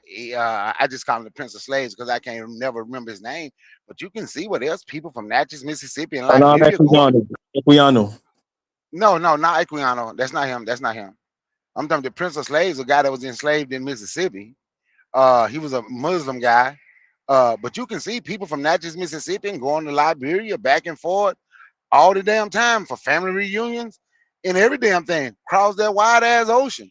They going, they visited, and they doing that to this day. But he has drunk the Kool-Aid, and that is okay. Maybe he like it. But FBA and ADOS, they are a hate group for black people. That's what they are. They get on the you watch this. Do you ever hear them talk about the Russian immigrants? Do you ever hear them talk about the Irish immigrants? Do you ever hear them talk about the British immigrants? And if you get on, and I know when people ride by construction sites, you see a lot of Mexicans. But go to those construction sites, and I'm here in Atlanta. Go look and see how many Russians and British and Irish and Scottish immigrants you see. These people never say anything about the European immigrants because they just like Donald Trump. They want the good immigrants from Norway and Sweden and Denmark and places like that to come here. They don't want them from these shithole countries. So when I can't be on the side with nobody who they clearly show disdain for African people, from black people from other places. My grandson is Haitian on his mama's side. My kids is Trini. My two youngest kids, they Trini on their mama's side. So I can't be on the side of nobody, but that ain't the only reason. I'm just saying how I don't see a difference in African blood people. You know, you come here, we cool until you show me that you're not cool. Until you show me that we shouldn't be on the same side. Like the FBA code, they have showed me that we ain't on the same side. You're the mic. Let's hear from Sister Cheryl. Sister Cheryl, how are you this week?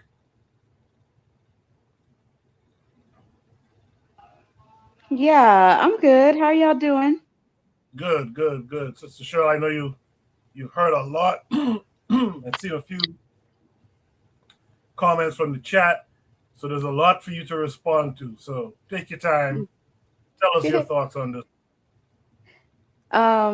So the prompt was about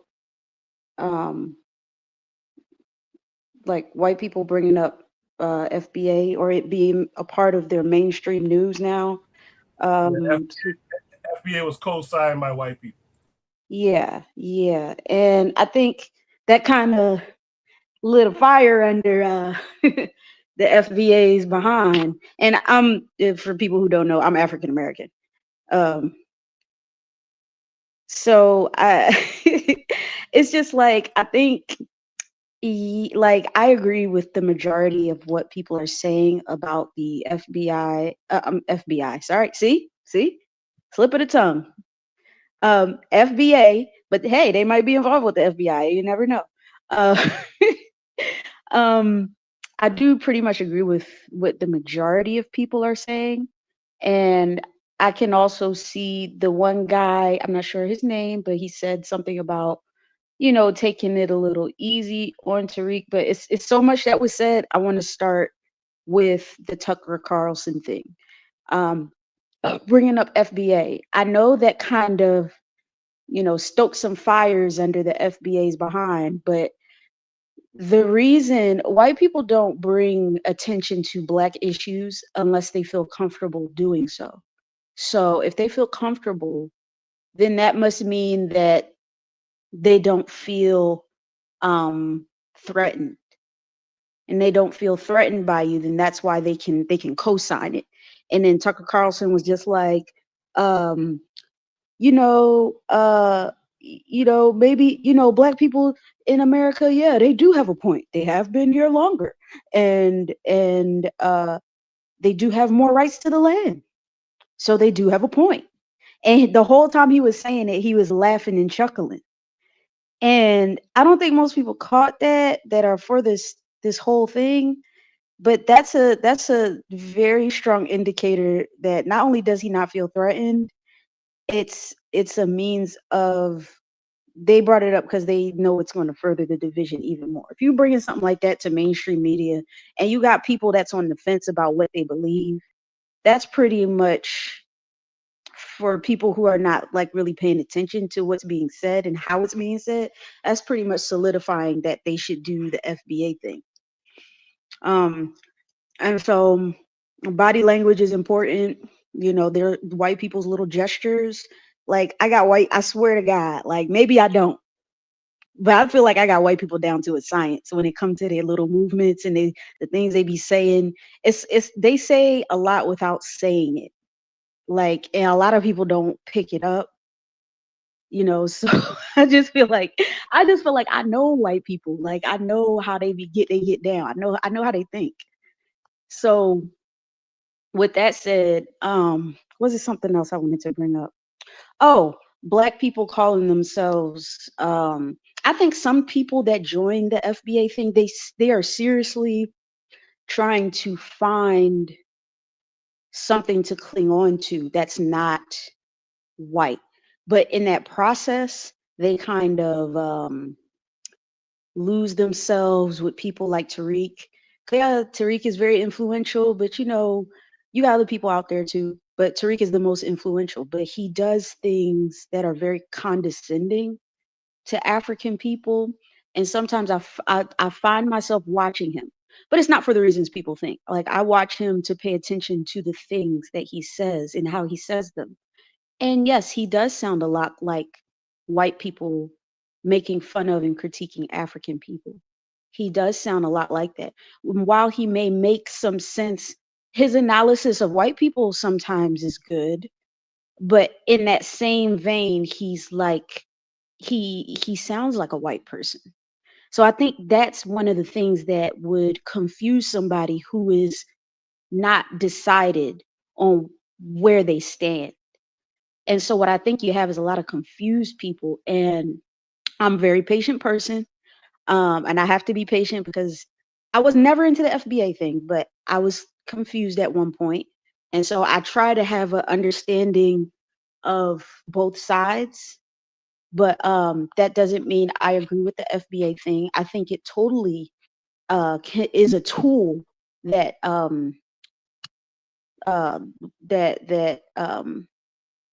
those people use. Totally, it's definitely a tool without question. But I think when you throw in a little of something that makes sense, and that's what Tariq is good at. He's really good at saying, okay, these are the things white people say, and this is what you got to look out for. The red flags you got to look out for white people that say this, and when they say this is what they're actually saying.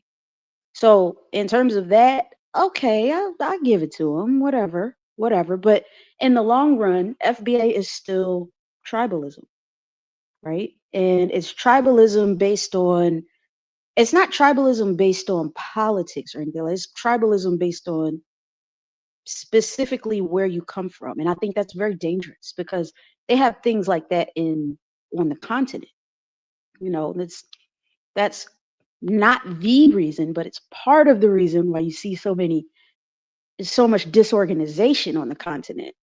And it's just the same thing. It's the same thing here. You even have Black people who move to places like the UK, France, Italy, and forget the Black. They don't even use the Black. They just say, I'm Italian, I'm French. My husband and I were out. We were out with I was out with my in-laws when they came down to visit us, and we sat at a table, restaurant, and we saw these two women sat next to us, and we just making conversation, and they're like, "Oh, where are you from?" She's blacker than night. She like, "We from France." I said, "Okay." I was just, I didn't, it was new people. I didn't want to say anything or anything like that. I'm just like, okay, okay. It's just like one of those things. It just kind of, for me, it catches me off guard. My husband is more used to dealing with that, but for me, hearing a Black person say, "I'm French," that's crazy. Like a lot of people from the UK, sometimes they'll be like, "Okay, I'm Black.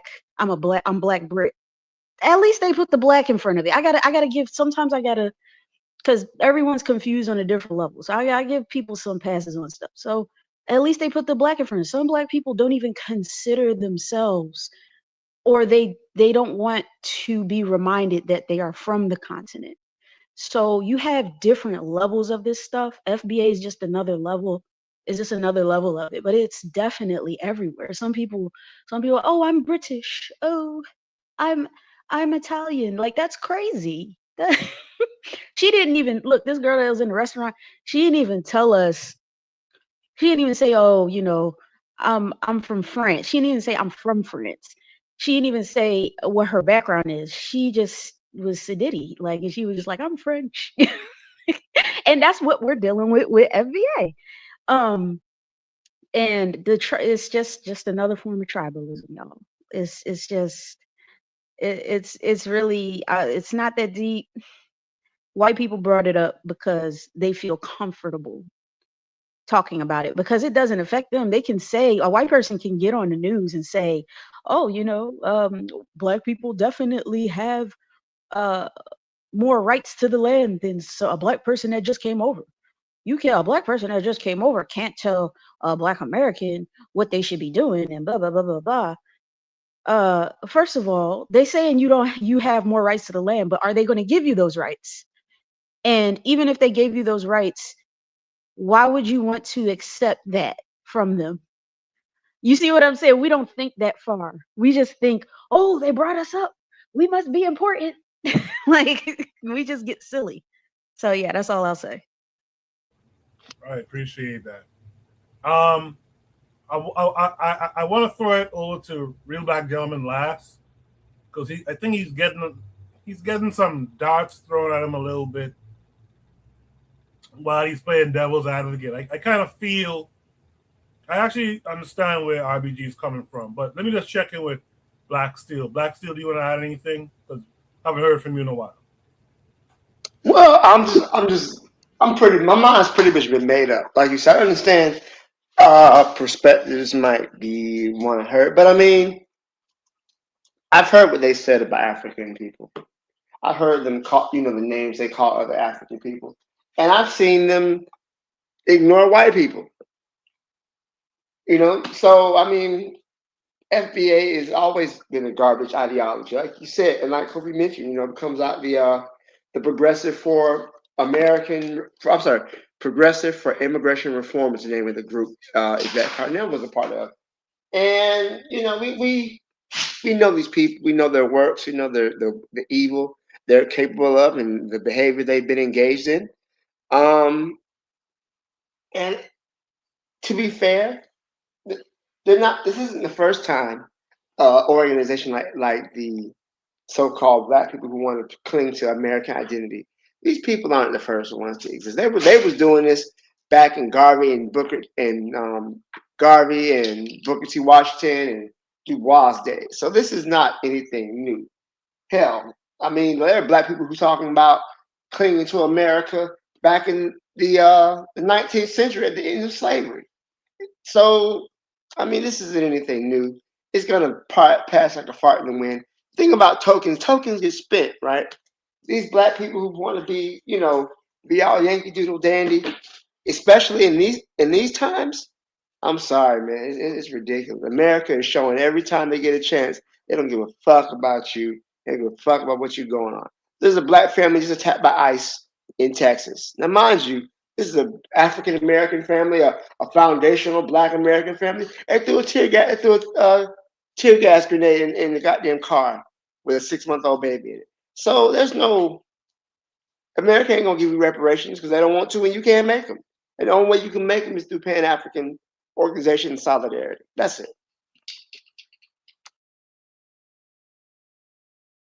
Appreciate that, Black Steel. RBG, do you want to say any last words here? Yeah, look.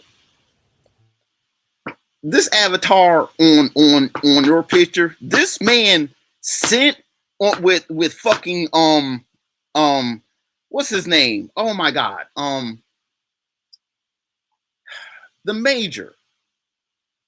Oh my god. He did it. He did it. He sent back people to Liberia. It was a boat called the Bark Azar. I get it. And what happened to that boat? You know what I'm saying? The British took it. I know about Liberia. I know about all of this. I get it. It's not, if it were easy, we would already be doing it. I'm telling you. I mean, look, the airports we would be talking about how them airports were booked for weeks, just trying to get black people back to Africa. I'm telling you, it's not that easy. And since we're going to be African people here, black people here in America, since we've been here, since, you know what I'm saying, we didn't get flown out from Africa. We got drug on a boat, and them boats took months to get out here because them white folks didn't know how to sail. I get it. I get it. I wish the motherfucker would try to tell me I ain't as black as I fucking say I am, god damn it. But we here. And if you don't like how black people do it here, as someone representing black people here, I'm just saying. God, what's his name? He was a major, the goddamn captain, the goddamn, oh my God. Can't believe I can't remember his name. I'm going to look it up. I'm going to put it back in the goddamn chat. But I'm telling you, I get it. No, I get it. I get it. It's so easy to get black people back. The boat had, 274 people? I think it was like 60 odd of them people died on the way there. This is in 1870, what was this? No, in the 1870s. It was 1878. I'm trying to tell you, the boat was called the Bark Azor. I'm gonna spell it out.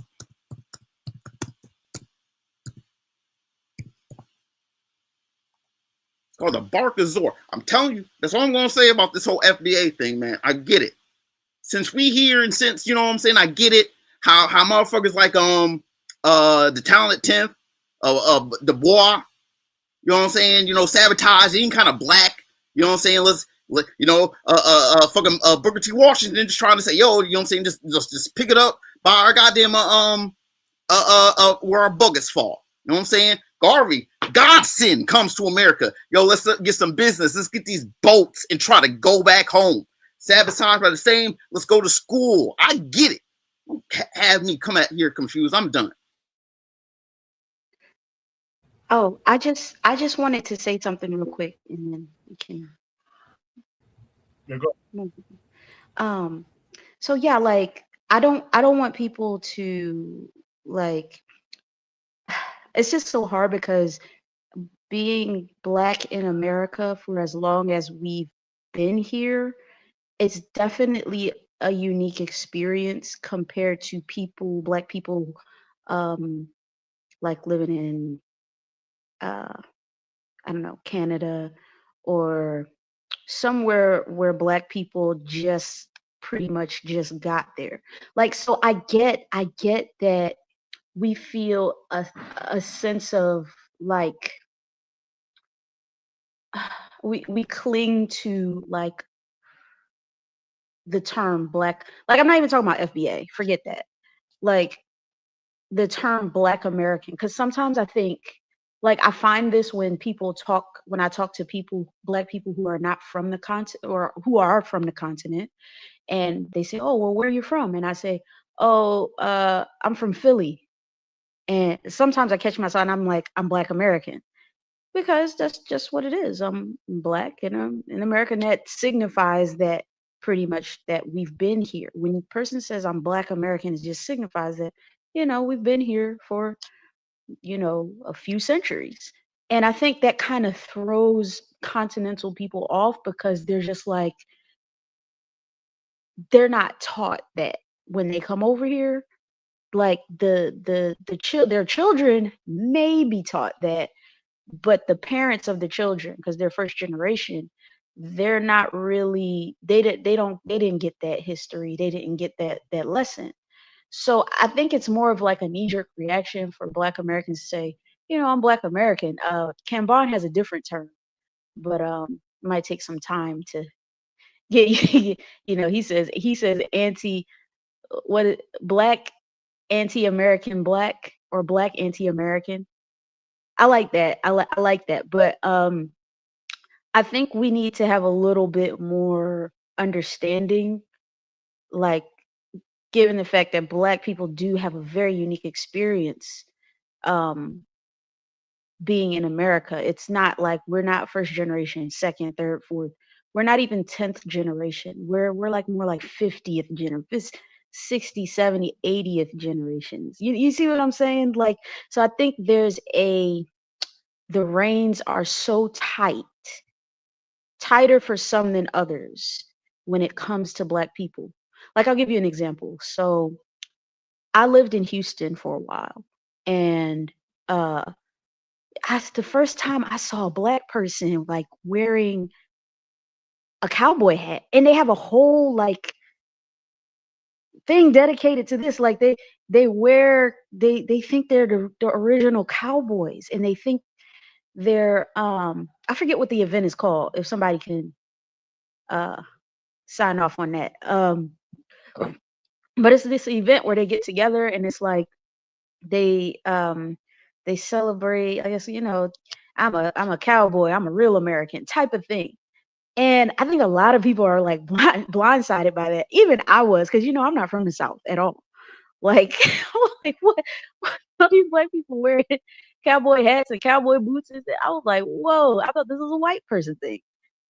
So it's like they don't do that to shut out Africa. I don't think they do that to shut out African people from the continent or from the Caribbean. I think we just kind of fell in that mix. You know what I mean? Like, I mean, if you in proximity to white people, you're gonna have some white tendencies. Like, I think that's just what it is. I mean, black people who are on the continent and Caribbean, they got white tendencies too, but it's different. It's different types. Like, so like I think we just need to be cognizant. Yes, some of the trigger happy, yeah, African anti-American. That's pretty awesome. If we could replace that, even for me as an African American, I'm searching for a term because I find myself always saying like, yeah, I'm from Philly, And people just be like, oh, okay. And for people that's really confused, they be like, you definitely, I thought you was Jamaican. I said, hey, maybe so. I mean, I'm not gonna argue with you, like, cause I'm just that way. But for the majority of our people, we gotta be really cognizant. Like everybody that says they're Black American, it doesn't mean that they're not on our side. Some people are just really confused. Some people want to figure out what we can really do, and some people don't. Some people just want to be a rhinestone cowboy, you know. Some people just like that. And but I think there's enough of us here in America where we can, you know, we can probably push the African anti-American thing if we want to. But yeah, I'll just leave it there. Also want to add real quick. Thank you for that. This is my Pan Africanist. Standing up for me. Standing up for my people right now. Yeah, they do. Yeah, the black people to be with the white boy rodeo and stuff like that is crazy. But let's do remember, the first cowboys were black people. Cattle rustling is a dangerous job. And we know white people are bitches and pussies. They ain't going to do it themselves. They're going to find a black person to do it. They're going to do it. So the first cowboys were black because, you know, white people are lazy and they got to get black people to do their own jobs. But I want to say, as far as the whole FBA thing, I'm not against the idea. Now, FBA in its intensive purposes, what its goal was, I have absolutely no problem because the Caribbean people, we have CARICOM, right? You know, they have Black Americans. I mean, there is a reparations board or whatever that's already on, you know, in the works. If you don't like it, you want to start something new, yes, do that. It's going too slow. HR 40 is going too slow. Okay, fine, get another chapter, but get a politician. Be genuine in what your goal is. CARICOM didn't come together by throwing people from Texas, Black Americans, under the bus. Well, we're just trying to get our check, so we gotta talk bad about those Black Americans and them Yankee boys up there up north. No one does that. So I think NBA is going to be not them, but something similar with the same moniker for the same goal. I think is going to be very effective. But FBA was dead on arrival because what group? Let's say for some crazy reason you got a Republican that hears this, he's going to use black people as this as a way to get votes. It's not going to get passed because it's a hate group. It's a hate group. You're going to get Congress. You're going to get the Senate. You're going to get the Republican. All these people. You're going to get all three houses. They're going to pull up tweets. They're going to pull up on Twitter Spaces, and it's like, you want us to give this group that is vehemently racist towards Black and brown people. It's not going to happen. So I just wanted to mention that. All right. Good discussion. I think we did a good job with that one, having a kind of, well-rounded set of opinions. So I'm very happy with that discussion. Let's go to Shooter Breeze topic number 3 for time's sake. We're going to end around 11 p.m. Shooter Breeze topic number 3 says another cultural theft from Africa. Another cultural theft from Africa. This comes with 2 attachments. First one's going to take us to what is that? It's going to take us to YouTube.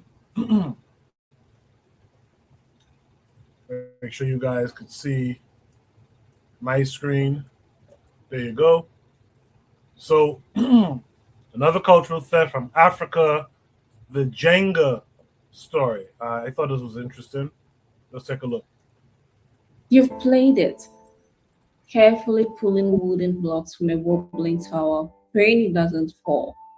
It's called Jenga, Swahili for to build. But here's what the box doesn't tell you. Jenga isn't a Western invention. It's an African game that children played for generations before anyone thought to patent it. This is the story of how a traditional East African game became a multi-million-dollar brand and how the original creators were erased from the story. For generations, children across East Africa, Tanzania, Kenya, Uganda, played a simple game with wooden blocks. Local carpenters would cut off cards from their workshops, rough pieces of wood, imperfect but perfectly functional. Children would take these blocks and stack them into towers. The rules were simple. Pull out a block from the middle or bottom, place it on top. Don't let the tower fall. The last person to successfully move a block wins. It wasn't fancy. It had no brand name. It was just what children did after school, on weekends, in village squares. It taught patience, strategy, steady hands, engineering principles without calling them that. And it was free. It was theirs. It was African. In the 1970s, a British girl named Leslie Scott was living in Ghana. Her family had moved there, and like many expatriate children, she played with local Ghanaian kids. That's where she first saw the game. African children stacking blocks, laughing when towers fell, strategizing about which block to pull next. Your turn. Leslie joined in. She learned the game the way any child would, by watching, by playing, by losing a few times. A Ghanaian craftsman even made a special set of blocks for her family. Hand-cut, carefully measured, a gift, or perhaps purchased for a small amount. The craftsman's name, not recorded. His face, not photographed. His contribution, about to disappear from history. But the game stayed with Leslie. Years later, she would return to it. Now here's where people get confused about Jenga's origin. The game Leslie learned in Ghana wasn't invented in Ghana. Ghanaian children were playing a game that had spread across East Africa, originating in Tanzania and Kenya, where it was most deeply rooted in the culture. The Swahili word Jenga itself is Tanzanian. The game's heartland was always East Africa. But Leslie's personal connection to the game came from Ghana, where she lived as a child. She experienced it there. A Ghanaian craftsman made her set. This is important. The game is East African. Leslie's introduction to it was Ghanaian. Both facts are true. Both communities deserve acknowledgement. What happened next erased them both. By the early 1980s, Leslie Scott had moved back to Britain. She was an adult now, running a toy company, and she remembered that game from her childhood, the African block stacking game. This reminds me of the wood stacking game in Ghana when I played it as a child. In 1983, she launched it commercially. She called it Jenga, using the Swahili word to give it that exotic appeal. The packaging had an African-sounding name, but the branding was thoroughly Western. She trademarked the name. She patented the design specifications, the exact dimension of the blocks, the ratio of length to width, the number of blocks per set. Things that African children had figured out through trial and error over generations were now legally owned by a British woman. In 1987, she sold Jenga to Parker Brothers, later Hasbro, for what reports suggest was a substantial amount. The game exploded globally. Today, Jenga has sold over 80 million units. It's in homes across the world. It generates millions in annual revenue. The African children who invented it, unnamed, unpaid, unacknowledged on the package. To be clear, Leslie Scott has never hidden the fact that she learned Jenga in Africa.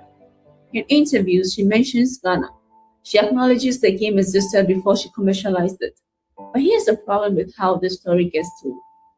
The Jenga box says created by Leslie Scott, not commercialized by. not adapted from African tradition. Created. Most people who buy Jenga have no idea it's African. They assume it's just another Western board game like Monopoly or Scrabble. The African origins are mentioned, if at all, as a fun footnote, as background trivia, as inspiration. But the truth is, Leslie Scott didn't invent Jenga. She branded it, she marketed it, she patented something that already existed. And in doing so, she did what colonialism has always done: take African knowledge, claim ownership, profit from it, and reduce the original creators to nameless inspiration. Jenga isn't unique. This pattern repeats constantly. African, indigenous knowledge exists for generations. A Westerner discovers it, they patent or trademark it, they profit enormously, the originators get a footnote if they are lucky. Shea butter from West Africa, now in luxury cosmetics. African women who have used it for centuries see none of the profit. Rooibos tea from South Africa. Indigenous Khoisan people developed it, but a corporation owns the trademark. Yoga from India. Quinoa from Peru.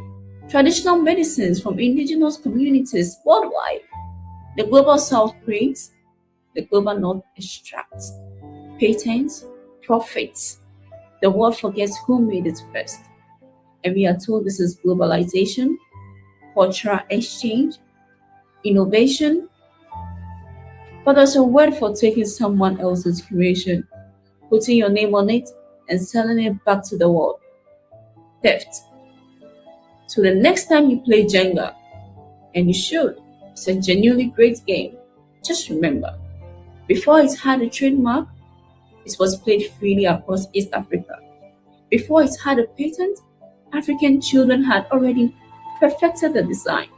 Before it made millions, it belongs to communities who never saw a cent. The blocks you are stacking, they are built on an African foundation. The least we can do is remember whose hands built it first. And now you know their story.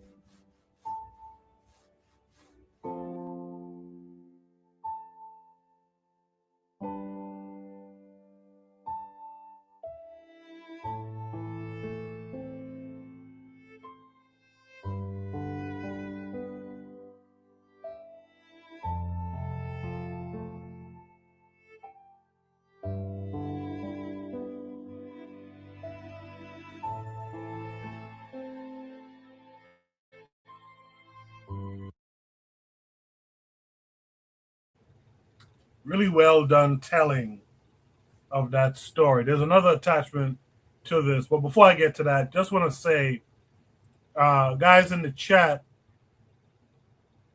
let's keep it respectful. You might not agree with a panelist's thought, but that doesn't mean a thought process. That doesn't mean to be disrespectful. I try, and I think the moderators do too, try not to overly moderate the chat, allow people some freedom to, to express themselves. But when it becomes disrespectful and almost personal, we gotta cut that. We gotta cut that out. So please be respectful. The second attachment, make sure you guys can see. The second attachment takes us to Instagram. There's a little reel. We'll watch it, then we'll discuss it all. This game moved from Ghana to becoming a global favorite without even a single trace of its origin. Now, I'm sure most of you guys might have seen this game being played at parties, in movies, and even on TV shows. But have you ever wondered where it really came from? Now, this game, which is popularly known as Jenga, was originally called Osiadine, which means one who builds or a builder. It started in Takrade in a place called Amanfo, where kids in the area will find pieces of wood at the sawmill and then use it to play this particular game, where they'll put up a structure. Each person would remove it block by block until the whole thing collapses. And because Amanfo was in the very heart of the harbor, this became a very popular game in the area. So the question here, how did it move from Osiadine to becoming the name Jenga. It all started with this woman called Leslie Scott, who is a British woman but born in Tanganyika, now known as Tanzania. She was raised in Kenya and then finally brought to Ghana by her family in the 1970s. Now, when they came, they settled in Amalfo. It was a game that she and her family played at home. When they left for England, she took this game with her, and looking at how people fell in love with the game, she decided to trademark the whole thing under the name Kujenga in Swahili, which means to build. It was Ghana, where it's a place where wood it's one of their major exports, is timber. These were I believe these were sort of offcuts from a timber mill, and they were just sort of blocks that he played around with. The blocks were called Takoradi blocks. Takoradi was the main port in Ghana. Having had this set for him, we then actually had a few sets made deliberately to play as this game that we called Takoradi Breaks. I mean, that was the basis of the game, the game that then I turned into Jenga. How did this game move from Ghana to becoming a global favorite without even a single trace of its origin? Now, I'm sure most of you guys might have seen this game being played at parties, in movies, and even on TV shows. But have you ever wondered where it really came from? Now, this game, which is popularly known as Jenga, was originally called Osiadine, which means one who builds or a builder. It started in Takoradi in a place called Amalfo, where kids in the area will find pieces of wood at the sawmill and then use it to play this particular game, where they'll put up a structure. Each person would remove it block by block until the whole thing collapses. And because Amalfo was in the very heart of the harbor, this became a very popular game in the area.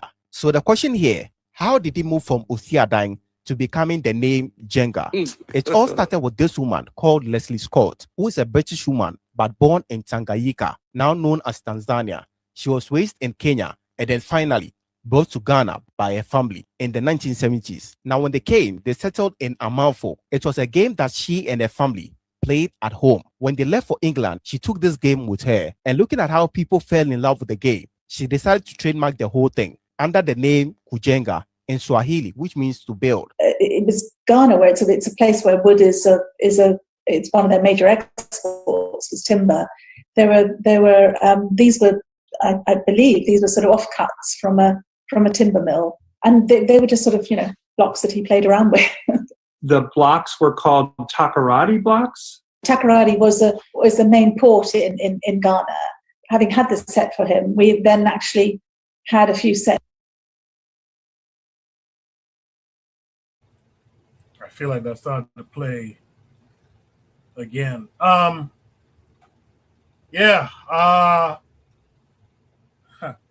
This is interesting. Before I saw this story, I had this idea once that, man, I wonder if there's some games in the continent that can be commercialized here with the intent of reconnecting African children with some African tradition and culture. And lo and behold, I guess a white person did this shit already.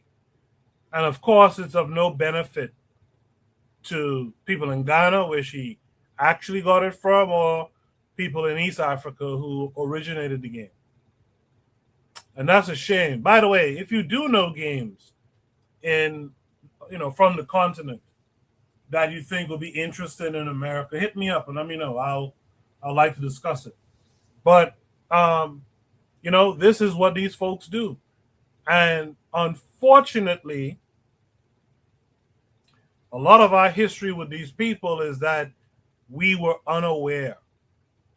We were simply just unaware of, that's some shit someone could do to you. Trinidad and Tobago has one of the most beautiful instruments created, the steel pan. Some white guys from Canada came and copied trademarks the steel pan. I think there might have been some reversal of that later on. I can't remember. I feel like I heard someone say that. But just the idea that someone could have come along, or two someones could have come along and just trademark this instrument that Africans and such was making out of oil or old oil drums and tuning them and making this music with it. You just took your ass in the year 2000 or something it was, 2001, somewhere around there, and you just went and just trademarked that away so that these people have to buy their own shit.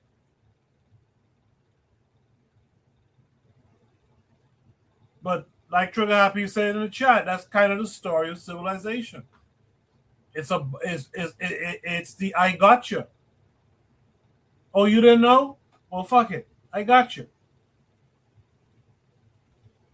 And one of the things we have to do, I'll land my plane here, as African people, and only used to talk about this with the how to go, organize, strategize, technologize.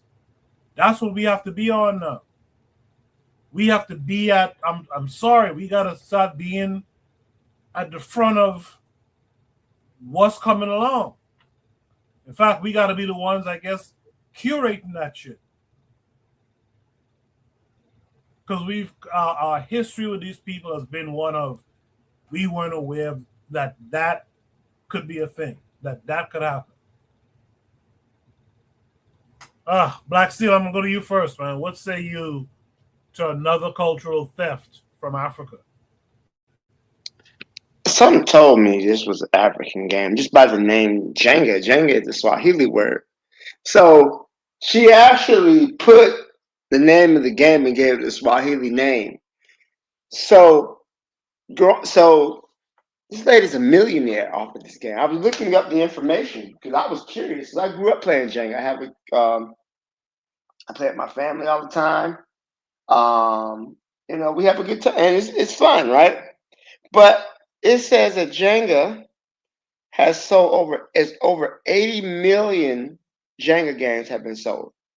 80 million. And it's licensed by Hasbro, which is a major toy company. This lady is making bank off of this. Because the name comes from the Swahili word kujenga, which means to build or construct. So the name is already in here, right? This is so funny. Just reading, you think she made it up herself. If you read the Wikipedia article, it says she grew up in Tanzania. She was a British national, and then she put it in the London Trade Fair. So it leaves out the whole history of the game completely, right? And then all of a sudden she trademarks it. But this game has probably been around for thousands of years, and maybe they didn't see that. Maybe the Africans who created this game didn't see it as a economic opportunity. Again, they played it for centuries, probably. It's a game that kids play. Maybe they didn't see the commercial viability of it. But this woman, this white woman who created the game, who claimed, quote unquote, created Jenga, right? She had access to a major corporation like Hasbro, who was able to mass produce and market this game.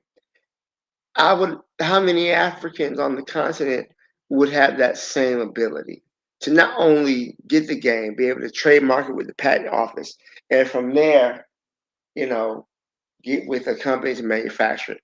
Unfortunately, in our world, might makes right, and this woman had access to probably money and everything else. Again, she was growing up in East Africa. Probably her family was probably connected with the British government. So it's just a shame, really. It's not anything I'm happy to hear about.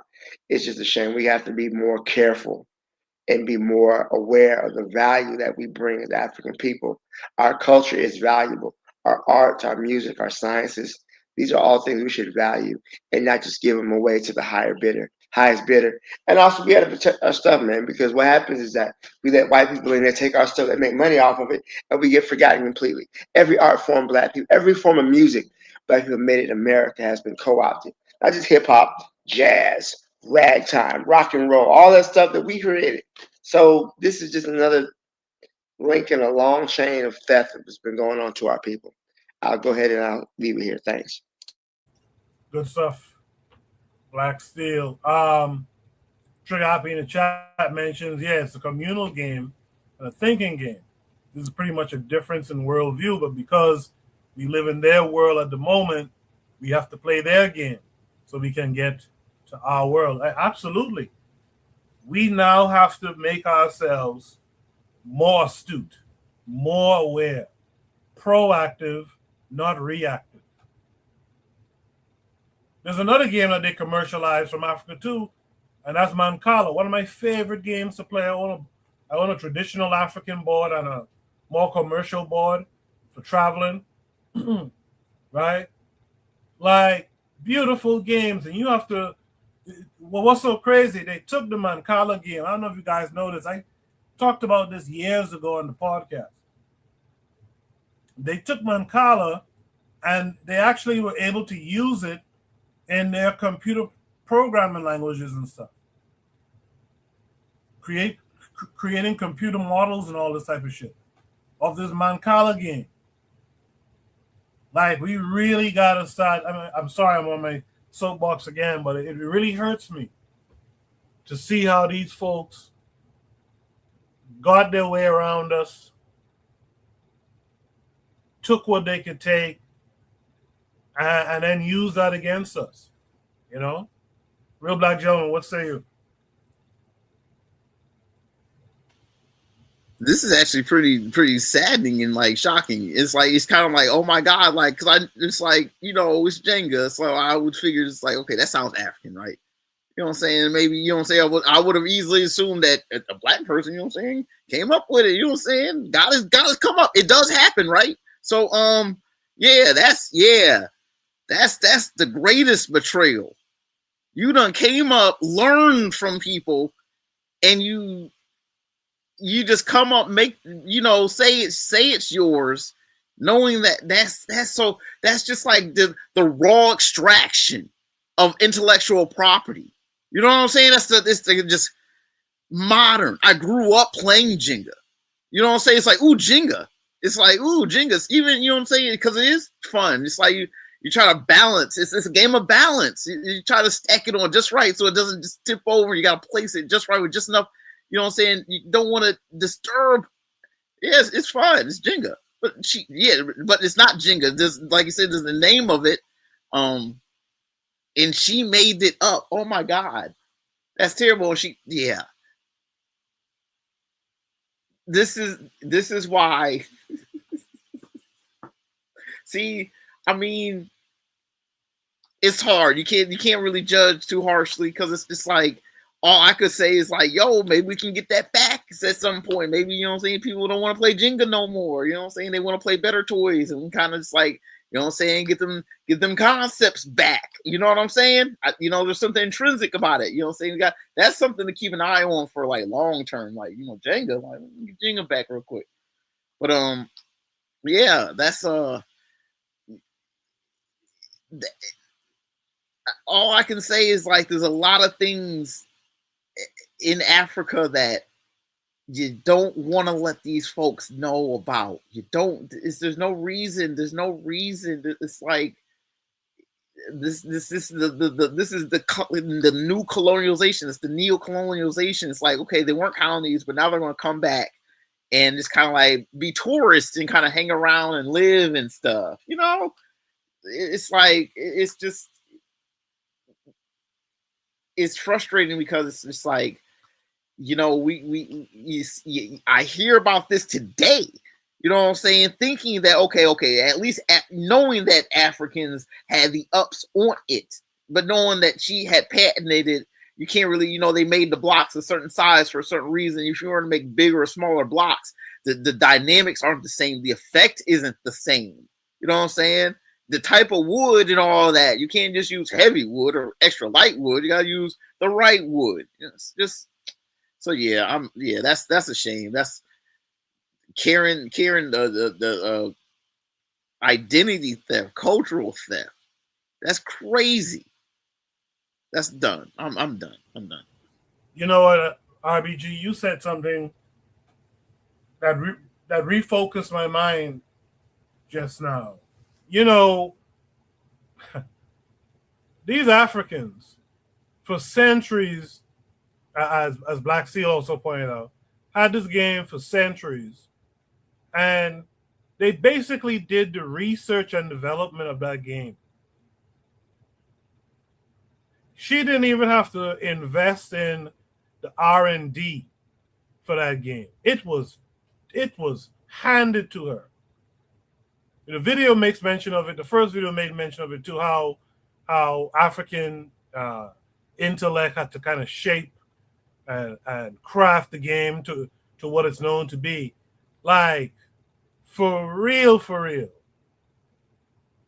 What a betrayal. And a part of the term betrayal I'm using is betrayal of our own self.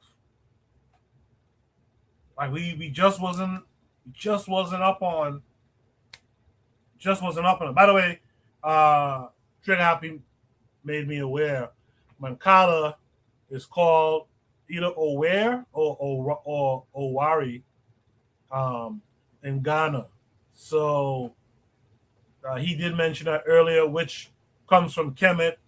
I can't remember if that was the game called Sonnet or not, but yeah, it's a long-lived game, and these guys were able to commercialize that too, low-key. And not only that, Trigger, did you hear about them using it in these mathematical models for these computer programs and stuff? Very interesting stuff, man. But Kofi, what say you to what you've heard so far? I think it was John Henry Clark. I forgot who it was. He said the only thing the white man ever invented was the patent office. And we could see that they take a lot of credit for things that they didn't have. And me getting into consciousness, I'm going to mention Dr. Clark again and Dr. Ben again. I realized I had to unlearn everything and learn everything again. I was going into conscious spaces saying that, white people, the Greeks invented algebra. And they look at me like I'm crazy. And they had to look at me with a God bless his heart type of look. And they had to teach me.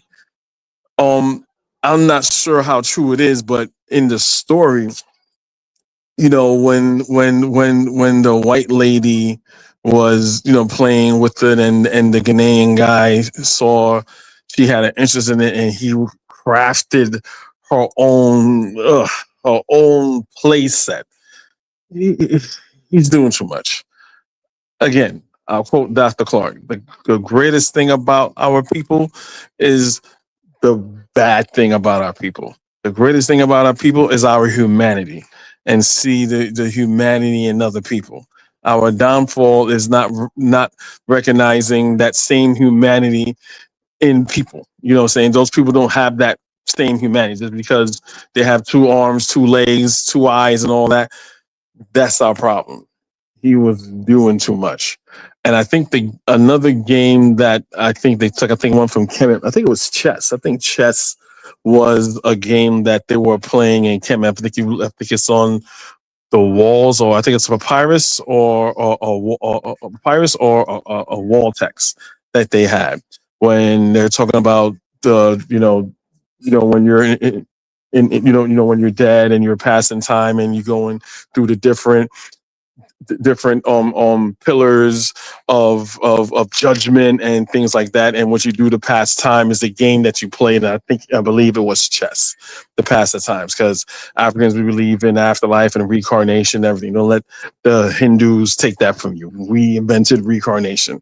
We even our Christian brothers and sisters that are Black American or Caribbean, they'll say, "Oh, look, you look like you've been here before."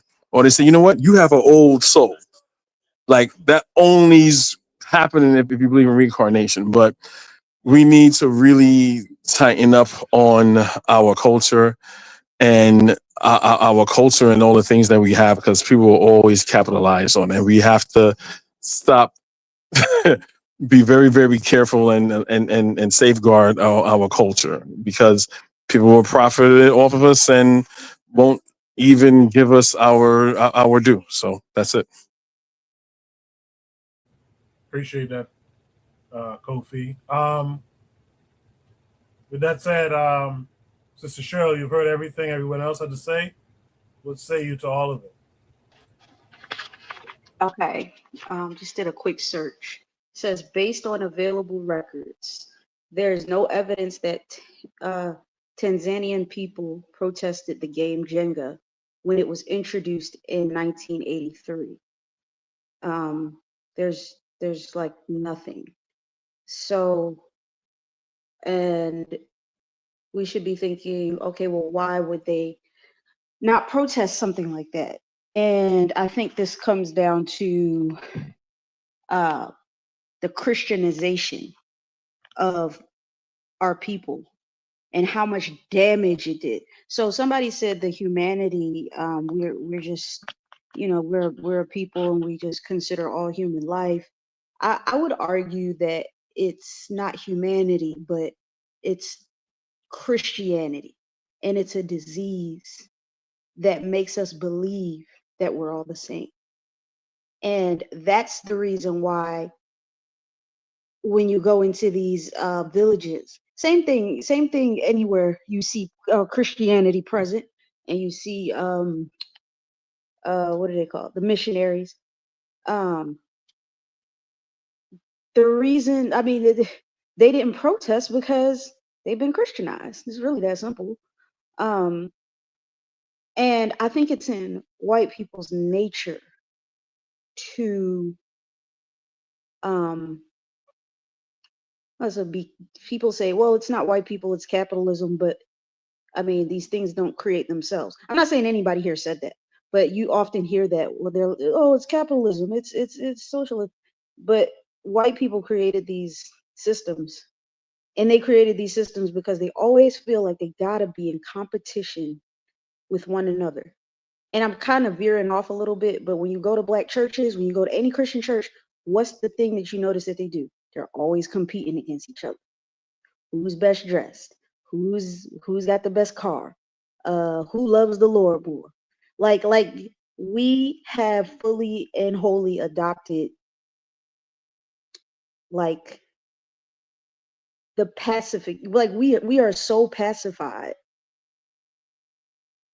into Christianity. We just allow anything, and we think it's okay. Why? Because we're all human, right? This is why the human problem, why that idea, oh, we're all human, this is why that's a problem. This is a perfect example of why that's a problem, and it's like millions of other examples too. We don't make the connection between us being pacified and allowing other groups of people to come in and take our stuff. We complain about the problem, but we don't see the cause. And this is awful. But when you going up against a people where it's in their nature, it is wholly in their nature to take things, and hey, it's first come, first serve, because that's just how they are. Like that's how they were. I think in like I just think white people are just like that. They just, I gotta be on top. I gotta be on top. Everybody's gotta answer to me. I gotta be everybody's savior. Like they're always competing, and black people don't really. We don't look at something and say, okay, well, how can I make this a multi-billion-dollar company? Because we're too focused on collectivism. And when you're an individual, when you're focused on individualism, you're always focused on being the best, outdoing people. That's a concept that's not really a thing on the continent, or it hasn't been a thing. But we know when they bring their institutions and their universities and stuff, it becomes a thing. But it's like this idea of progressivism. We always got to be doing better, better, better. There's no end. And in African societies, there's always a sense of community. There's always a sense of, well, what I do affects someone else. And, if someone did this, then I have to give them credit for it. I think our people are just like that. But when you thrust Christianity on top of it, it makes it worse, because now you have people that come in and do this, and we don't think it's a problem because we're all human. So yeah, it's just that's the problem. So I'll end it there.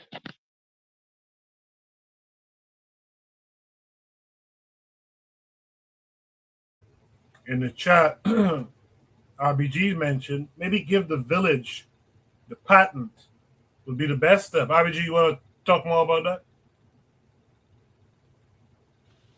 Yeah, straightforward. It's just like acknowledging that, you know, she clearly this is not her original idea.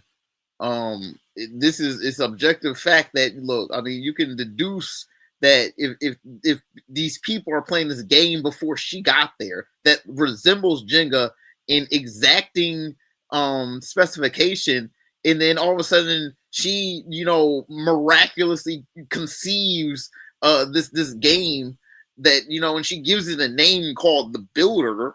Like, she didn't, again, it's like, it's everything about it just naturally. It's like she learned it somewhere. It was a village, some peoples. It was the village. It was the whole people. So just give it back to the village. You know, just symbolically, it will become like the property of the village itself, and then the village will just get all the royalties. And, you know what I'm saying? They'll make bank, and they'll be able to do what they need to do with the money and give it to who they need to give it to. Hopefully just connect with other, you know what I'm saying, people who play, who are creators of that craft, and just, you know, because it's integral. I mean, it's ingenious. It's more than a game. It's patience. I mean, you can compete with one another. I get it, but if you just do it by yourself, I mean, you know, you don't want it to collapse, but you want it to build, and you just try to find that stress point. You're trying to just avoid it, but you want to do as much as you can. That's all I gotta say. You know what I'm saying? It's classically ours. It's classically African, and it should be acknowledged as such. Absolutely. There's no last thoughts, man. Let's try to squeeze in this last one, because this was supposed to happen last week. Shooter Brief topic number 4 says, Israel recognizing Somaliland is yet another example of Zionist colonial management in Africa. Israel should be a worry for Black people. This comes with a couple of attachments, all taking us to Instagram. So I'll just go down the line. You should be able to see. Good thing I checked. Now you should be able to see my screen. So I'll play it, and then I'll just move down the line.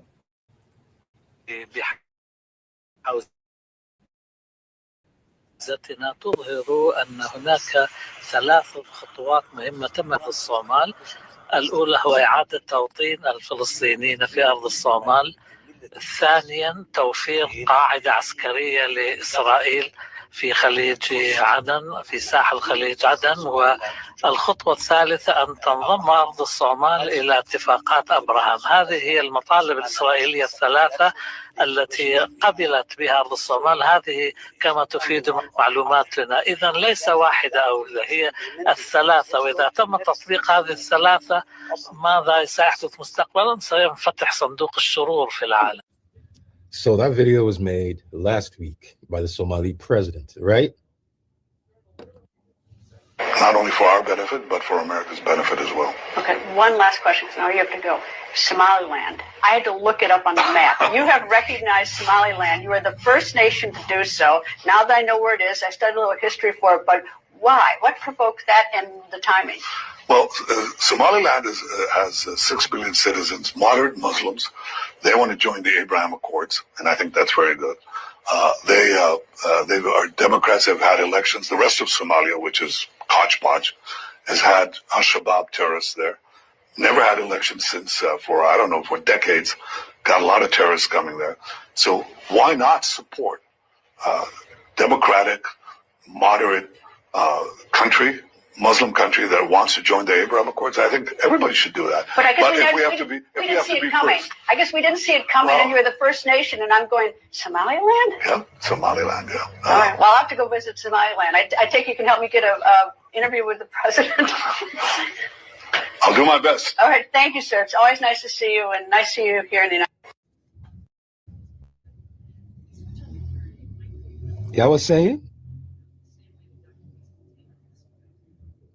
I said it the other day. They were in my videos talking, where did you get this? Well, yeah. I'm like, I got this information from top level. Well, not like I found the information being spoken about by top level staff from Somalia. They're claiming that the deal was Israel gets to send 2 million Palestinians. They get to relocate 2 million Palestinians to Somaliland.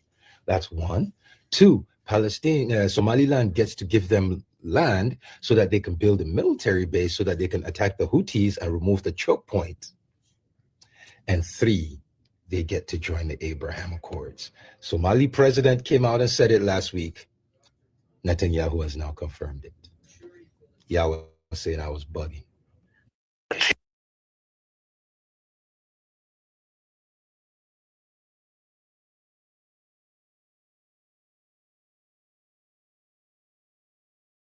We got some breaking news, y'all. Y'all gonna love this. UAE has also quietly recognized Somaliland without announcing it. They now accept passports and documents from Somaliland in their official visa website. Visitors from Somalia are banned from UAE. There you go. UAE has become the second country to officially recognize Somaliland. They just didn't make any statements. They didn't make any speeches. They just quietly added it to the list of passports that they now accept. Meanwhile, Somalis are not allowed in UAE. We are watching Africa be carved back up like a cake by these people. After 1,000 of years, however long they've colonized us, I thought we would wake up. I thought we would have some kind of sense. I thought we're watching them, they're redoing this all over again. This is the Berlin Conference happening again. Instead of them sitting down in one time table and splitting Africa like their property, this time it's happening slowly. And we are willing, we are accepting, we are welcoming them. We are welcoming our own fucking oppressors. We are welcoming our colonizers. We are printing their flags and are happy that our colonizers are coming to colonize us. This is insane. We got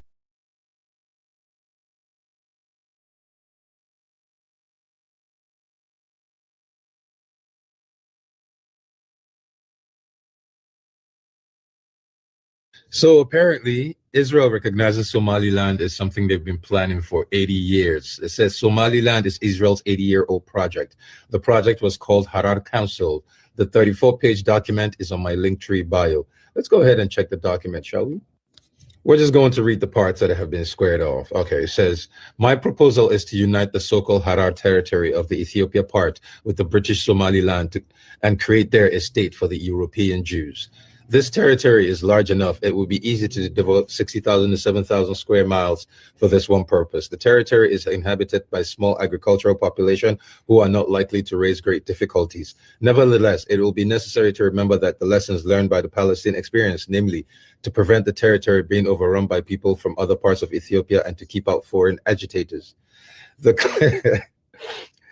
The climate on the plateau is absolutely healthy and suitable for Europeans. Those parts of the Somali coast which have a bad climate could be improved in a measurable time by irrigation. The Harar territory is particularly suitable for agriculture and hence for mass immigration. It would have ready markets for its agriculture and later in industrial products for the interior of Africa, in the Arabian countries and parts of India. Politically, these territories belong to, already stated, to the Great Britain and the Empire of Ethiopia. In July 1933, British government proposed to the Emperor of Ethiopia that the port of Zeila and certain other parts of the British Somaliland be ceded to him if he were prepared to make certain concessions to Italy. It is therefore not impossible that the British government may today be ready to cede a rather large portion of Somaliland together with the port of Berbera to the European Jewish state we have in mind.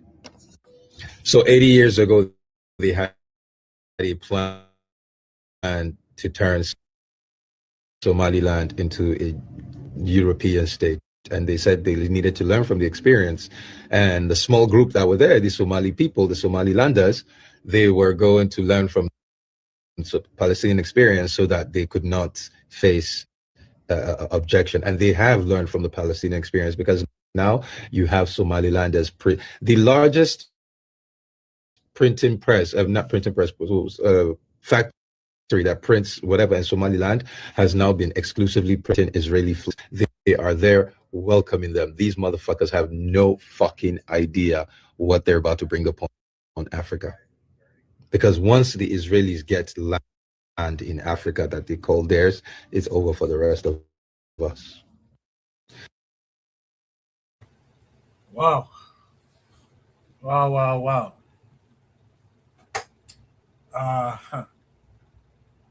Yeah, that's a lot.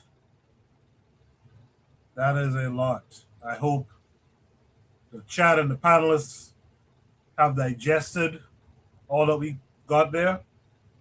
I will take time even after this broadcast to think about it. But that is a lot. Sister Cheryl, let me start with you. What are your thoughts on Israel recognizing Somaliland?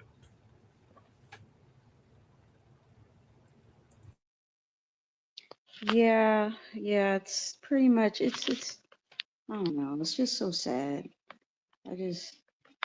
I think when most people hear that, and they're from, maybe if they're from that area, and anybody correct me if I'm wrong, but they're from that area and they're hearing Somaliland is being recognized. That I think the way they word that is just intentional. They're just confusing people about where their loyalties lie. Because they don't really. I was just reading a little bit about um people in that area that live in Israel, and just how, like, the black people that live in that area and how they're even treated by Israeli people. Um, it's this similar thing as to how we're treated over here in America. It's nothing different. It's like everything's pretty much the same. Only thing that's different is the religion, but it serves the same purpose. And I think sometimes when you're not political minded and you're so into your religion, all you hear is your land is being recognized. And that's what they probably think that's a good thing. A lot of people probably think that's a good thing. In the same way that Black people who are FBA think it's a good thing that the US mainstream media is recognizing them. I just it's just really sad that people are so bamboozled by religion, and it makes sense, but just looking at some of the things that and the ways that Black people are treated in that land, it's like a lot of I'm not it's like a lot. I was just reading something about Ethiopians, like, in Israel, and how they did not even want to be called Black. And I think our first prompt in this prompt kind of connected that way, because the Ethiopians didn't even want to be called Black. They wanted to be called, it was something else. I can't remember the name. They didn't want to be called Black until they realized how the Israelis were treating them. And then they wanted to be called Black. It's like so many, we do the same things as people. We're confused in the same ways, the same but different, all over the world. And it's just, I don't know, man. It's just really sad. And I hope, I mean, I know it's not going to happen, but I hope something happens where someone intervenes for this not to happen, or I don't know. Because the political aspect of it's not going to be there, because there's too much of the religion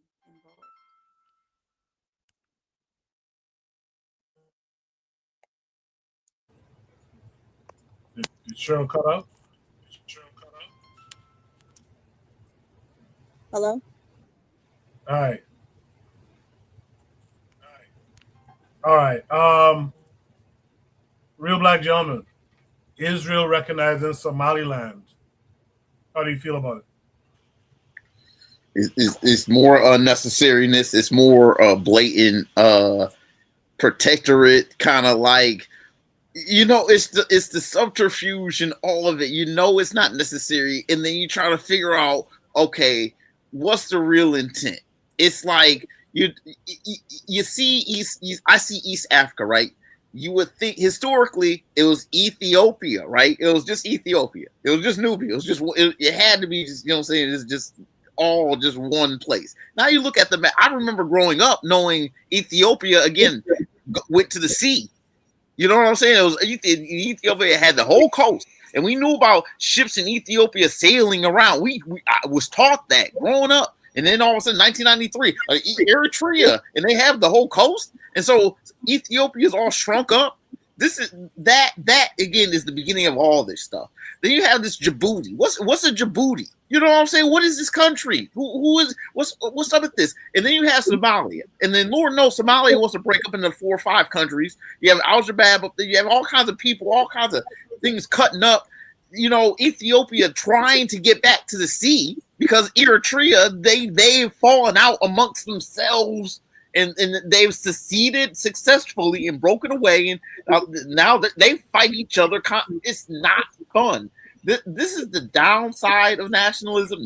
Naturally, is that you start to everything around you starts to you start to just pick away at each other, and you start to have smaller and smaller countries. All of that could easily just be one country.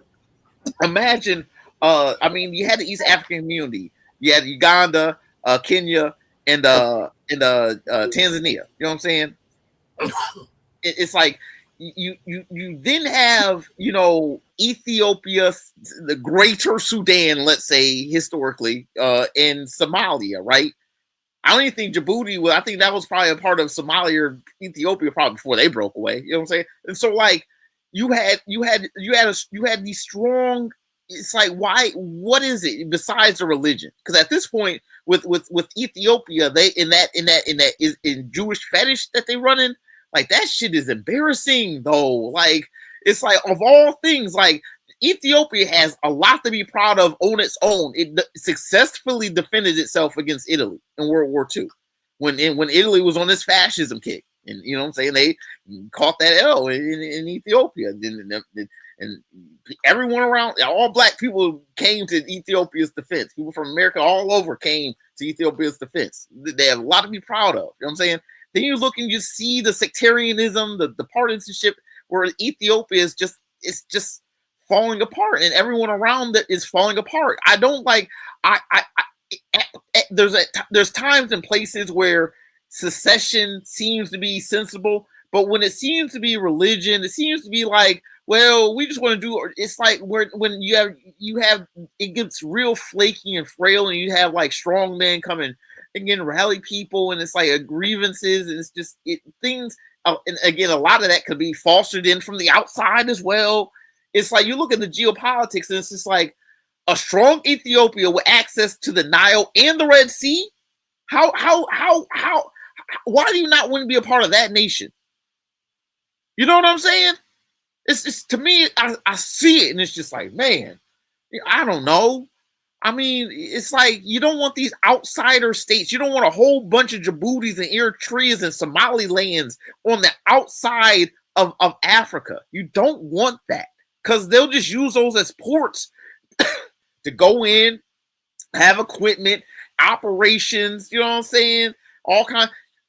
Man, I'll tell you what. At this point, I just worry about the bio shit. You know, they'll just do some shit. Well, they'll just have, you know, black people just like keeled over on some mystery virus type shit. I swear, at this point, it's crazy. You know what I'm saying? Let alone the other type of shit. But it's like, how do you not like geopolitically?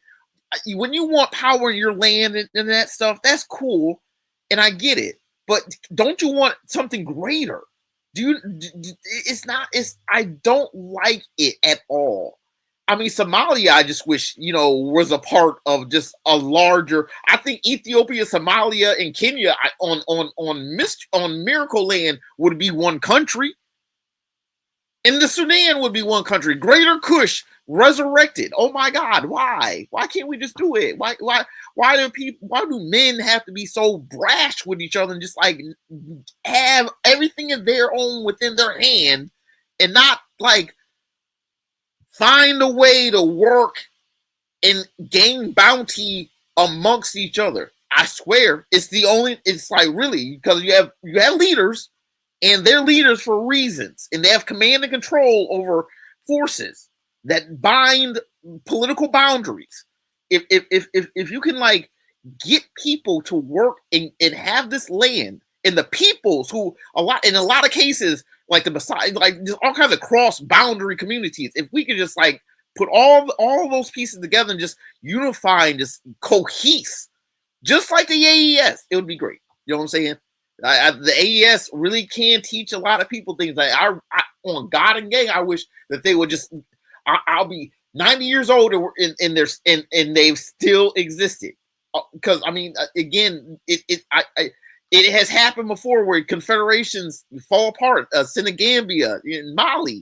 Again, the EAC, Greater EAC with Uganda, Kenya, and Tanzania. I mean, these things happen, but they fall apart. I don't like Somaliland. I don't like all this Israelisms. None of it. None of it's good. I'm gonna pass the mic. Yeah, good stuff, RBG. Black Seal, you've heard everything everyone else had to say, and you see the chat. What say you to all of it? So this is in response. So Israel is so petty, man. This is in response to so many nations recognizing Palestine, right? So, not too long ago, a lot of different nations across the world recognized Palestine as a state, right? So due to Palestine having political recognition, now all of a sudden, excuse me, Israel wants to recognize Somaliland. All right, so the timing of this is no coincidence, number one. Number two, you got to be careful when other countries get involved in these little sectarian wars. So now Somalia, now you have other countries who are recognizing this nation's right to exist, right? And you would think, oh, they're bringing freedom or whatnot. He's talking about bringing democracy. But like the poster said, this allows them to establish a military base. This allows them to start to attack the Houthis in Yemen, right? I'm pretty sure there's some farmland they're going to want control of. So them recognizing Somaliland is not for Somaliland's benefit, but it's only to cause unrest and instability. Just like the entire Berlin Conference we learned about Africa being carved up by the European powers to best extract resources. This is a strategic move by the state of Israel to put a military power and to attack their enemies in the Red Sea. The Houthis are blocking shipping in the Red Sea as a way to force them to comply with the international UN request on genocide, right? So the Houthis doing what they do. Oh, we can get a base in Somaliland. We can attack them from across the Red Sea or whatever. So understand that this is all part of the plan. They're not going there if they love democracy. They're going there because it's strategic for them. And that's very much what the problem is.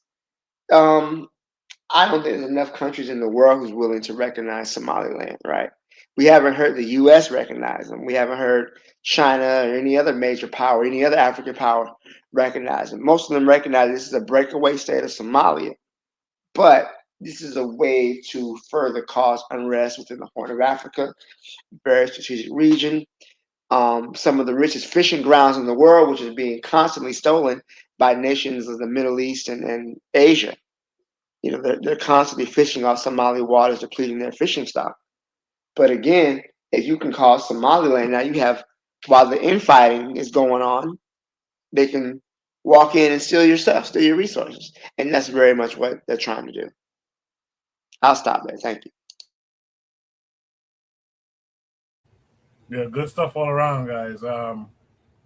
Yeah, it's definitely something we should be worried about.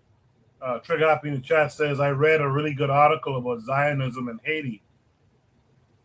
I posted in the server. Israel is important to America because it acts as a proxy gun that gives enough deniability to hide American interests. Absolutely. Absolutely. There's no last thoughts to that prompt, man. I would like to discuss shout outs this week. Before you guys leave the panel tonight or the chat, post your shout outs in the chat. I'll try to read them on air.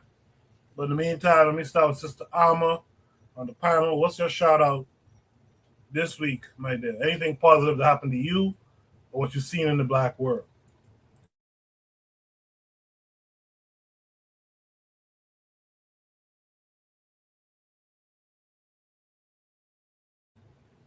Looks like Alma is not there. Real Black Gentleman, what would you like to shout out this week?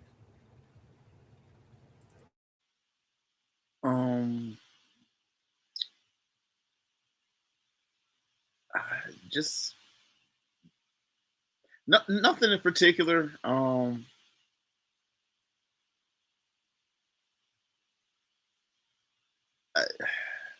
say this. I want to give a shout out to my mom.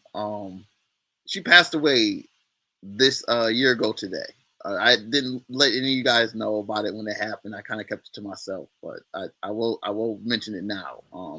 My condolences. My condolences. Yeah, I'm thank you. My condolences. I mean, it's to you, Koku. I mean, yeah. Our parents. I'm gonna give a shout out to the parents. They do what they do. The ones that hold it down the best they can in this world that we get brought up in, and we try to figure it out, and we get told stuff from our parents, and sometimes it ain't right. Most of the time it is. You know, they love you, and you know that's what we're here for. We're here to keep pushing and to keep going and to make a new generation. You know what I'm saying? That's what we're here for. I'm gonna give a shout out to Black parents, because they this is what we're here for. We're here going through all of this, and we gotta just keep carrying the torch. You know what I'm saying? Like, we're here. We were brought from nothingness to form, and now we exist, and we convey our energies through this and through this world. And this, you know what I'm saying? We go out here and we try to bring harmony. Those of us, and we try to reject the powers of disorder and isfit. You know what I'm saying? Got to break down that isfit, and we got to, you know, that isfit in us. We have to harness it, so that, you know what I'm saying, we got to use chaos against chaos. You got to do it, but you can't use it to break yourself down. That's the moral.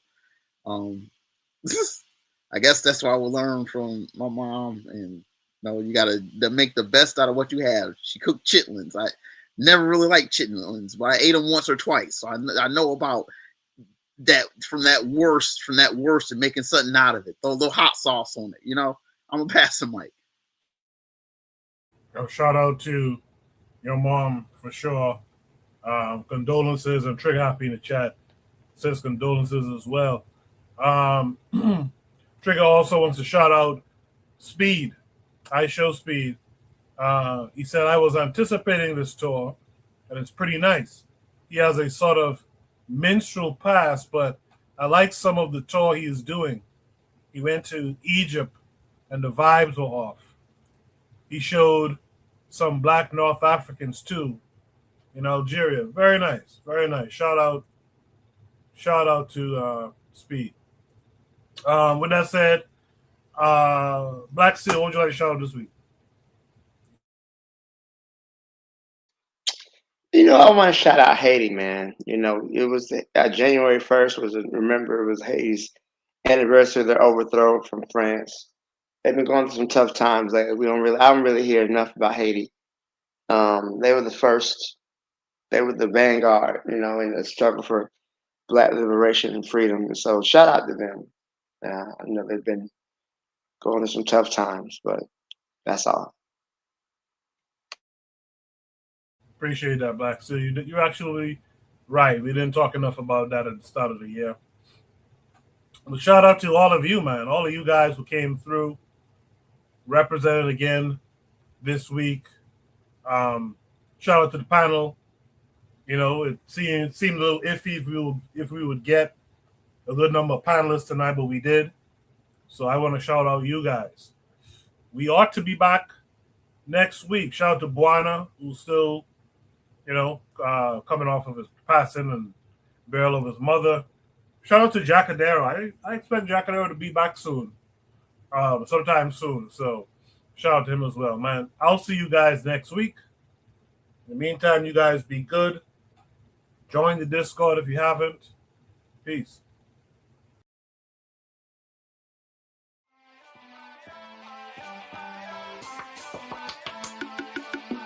Thanks for listening to the Bitter Medicine Podcast with your host, Koku. If you like what you just heard, we hope you pass along our web address, bittermedicineblogs.com, to your friends and colleagues, and share our show to all your social media.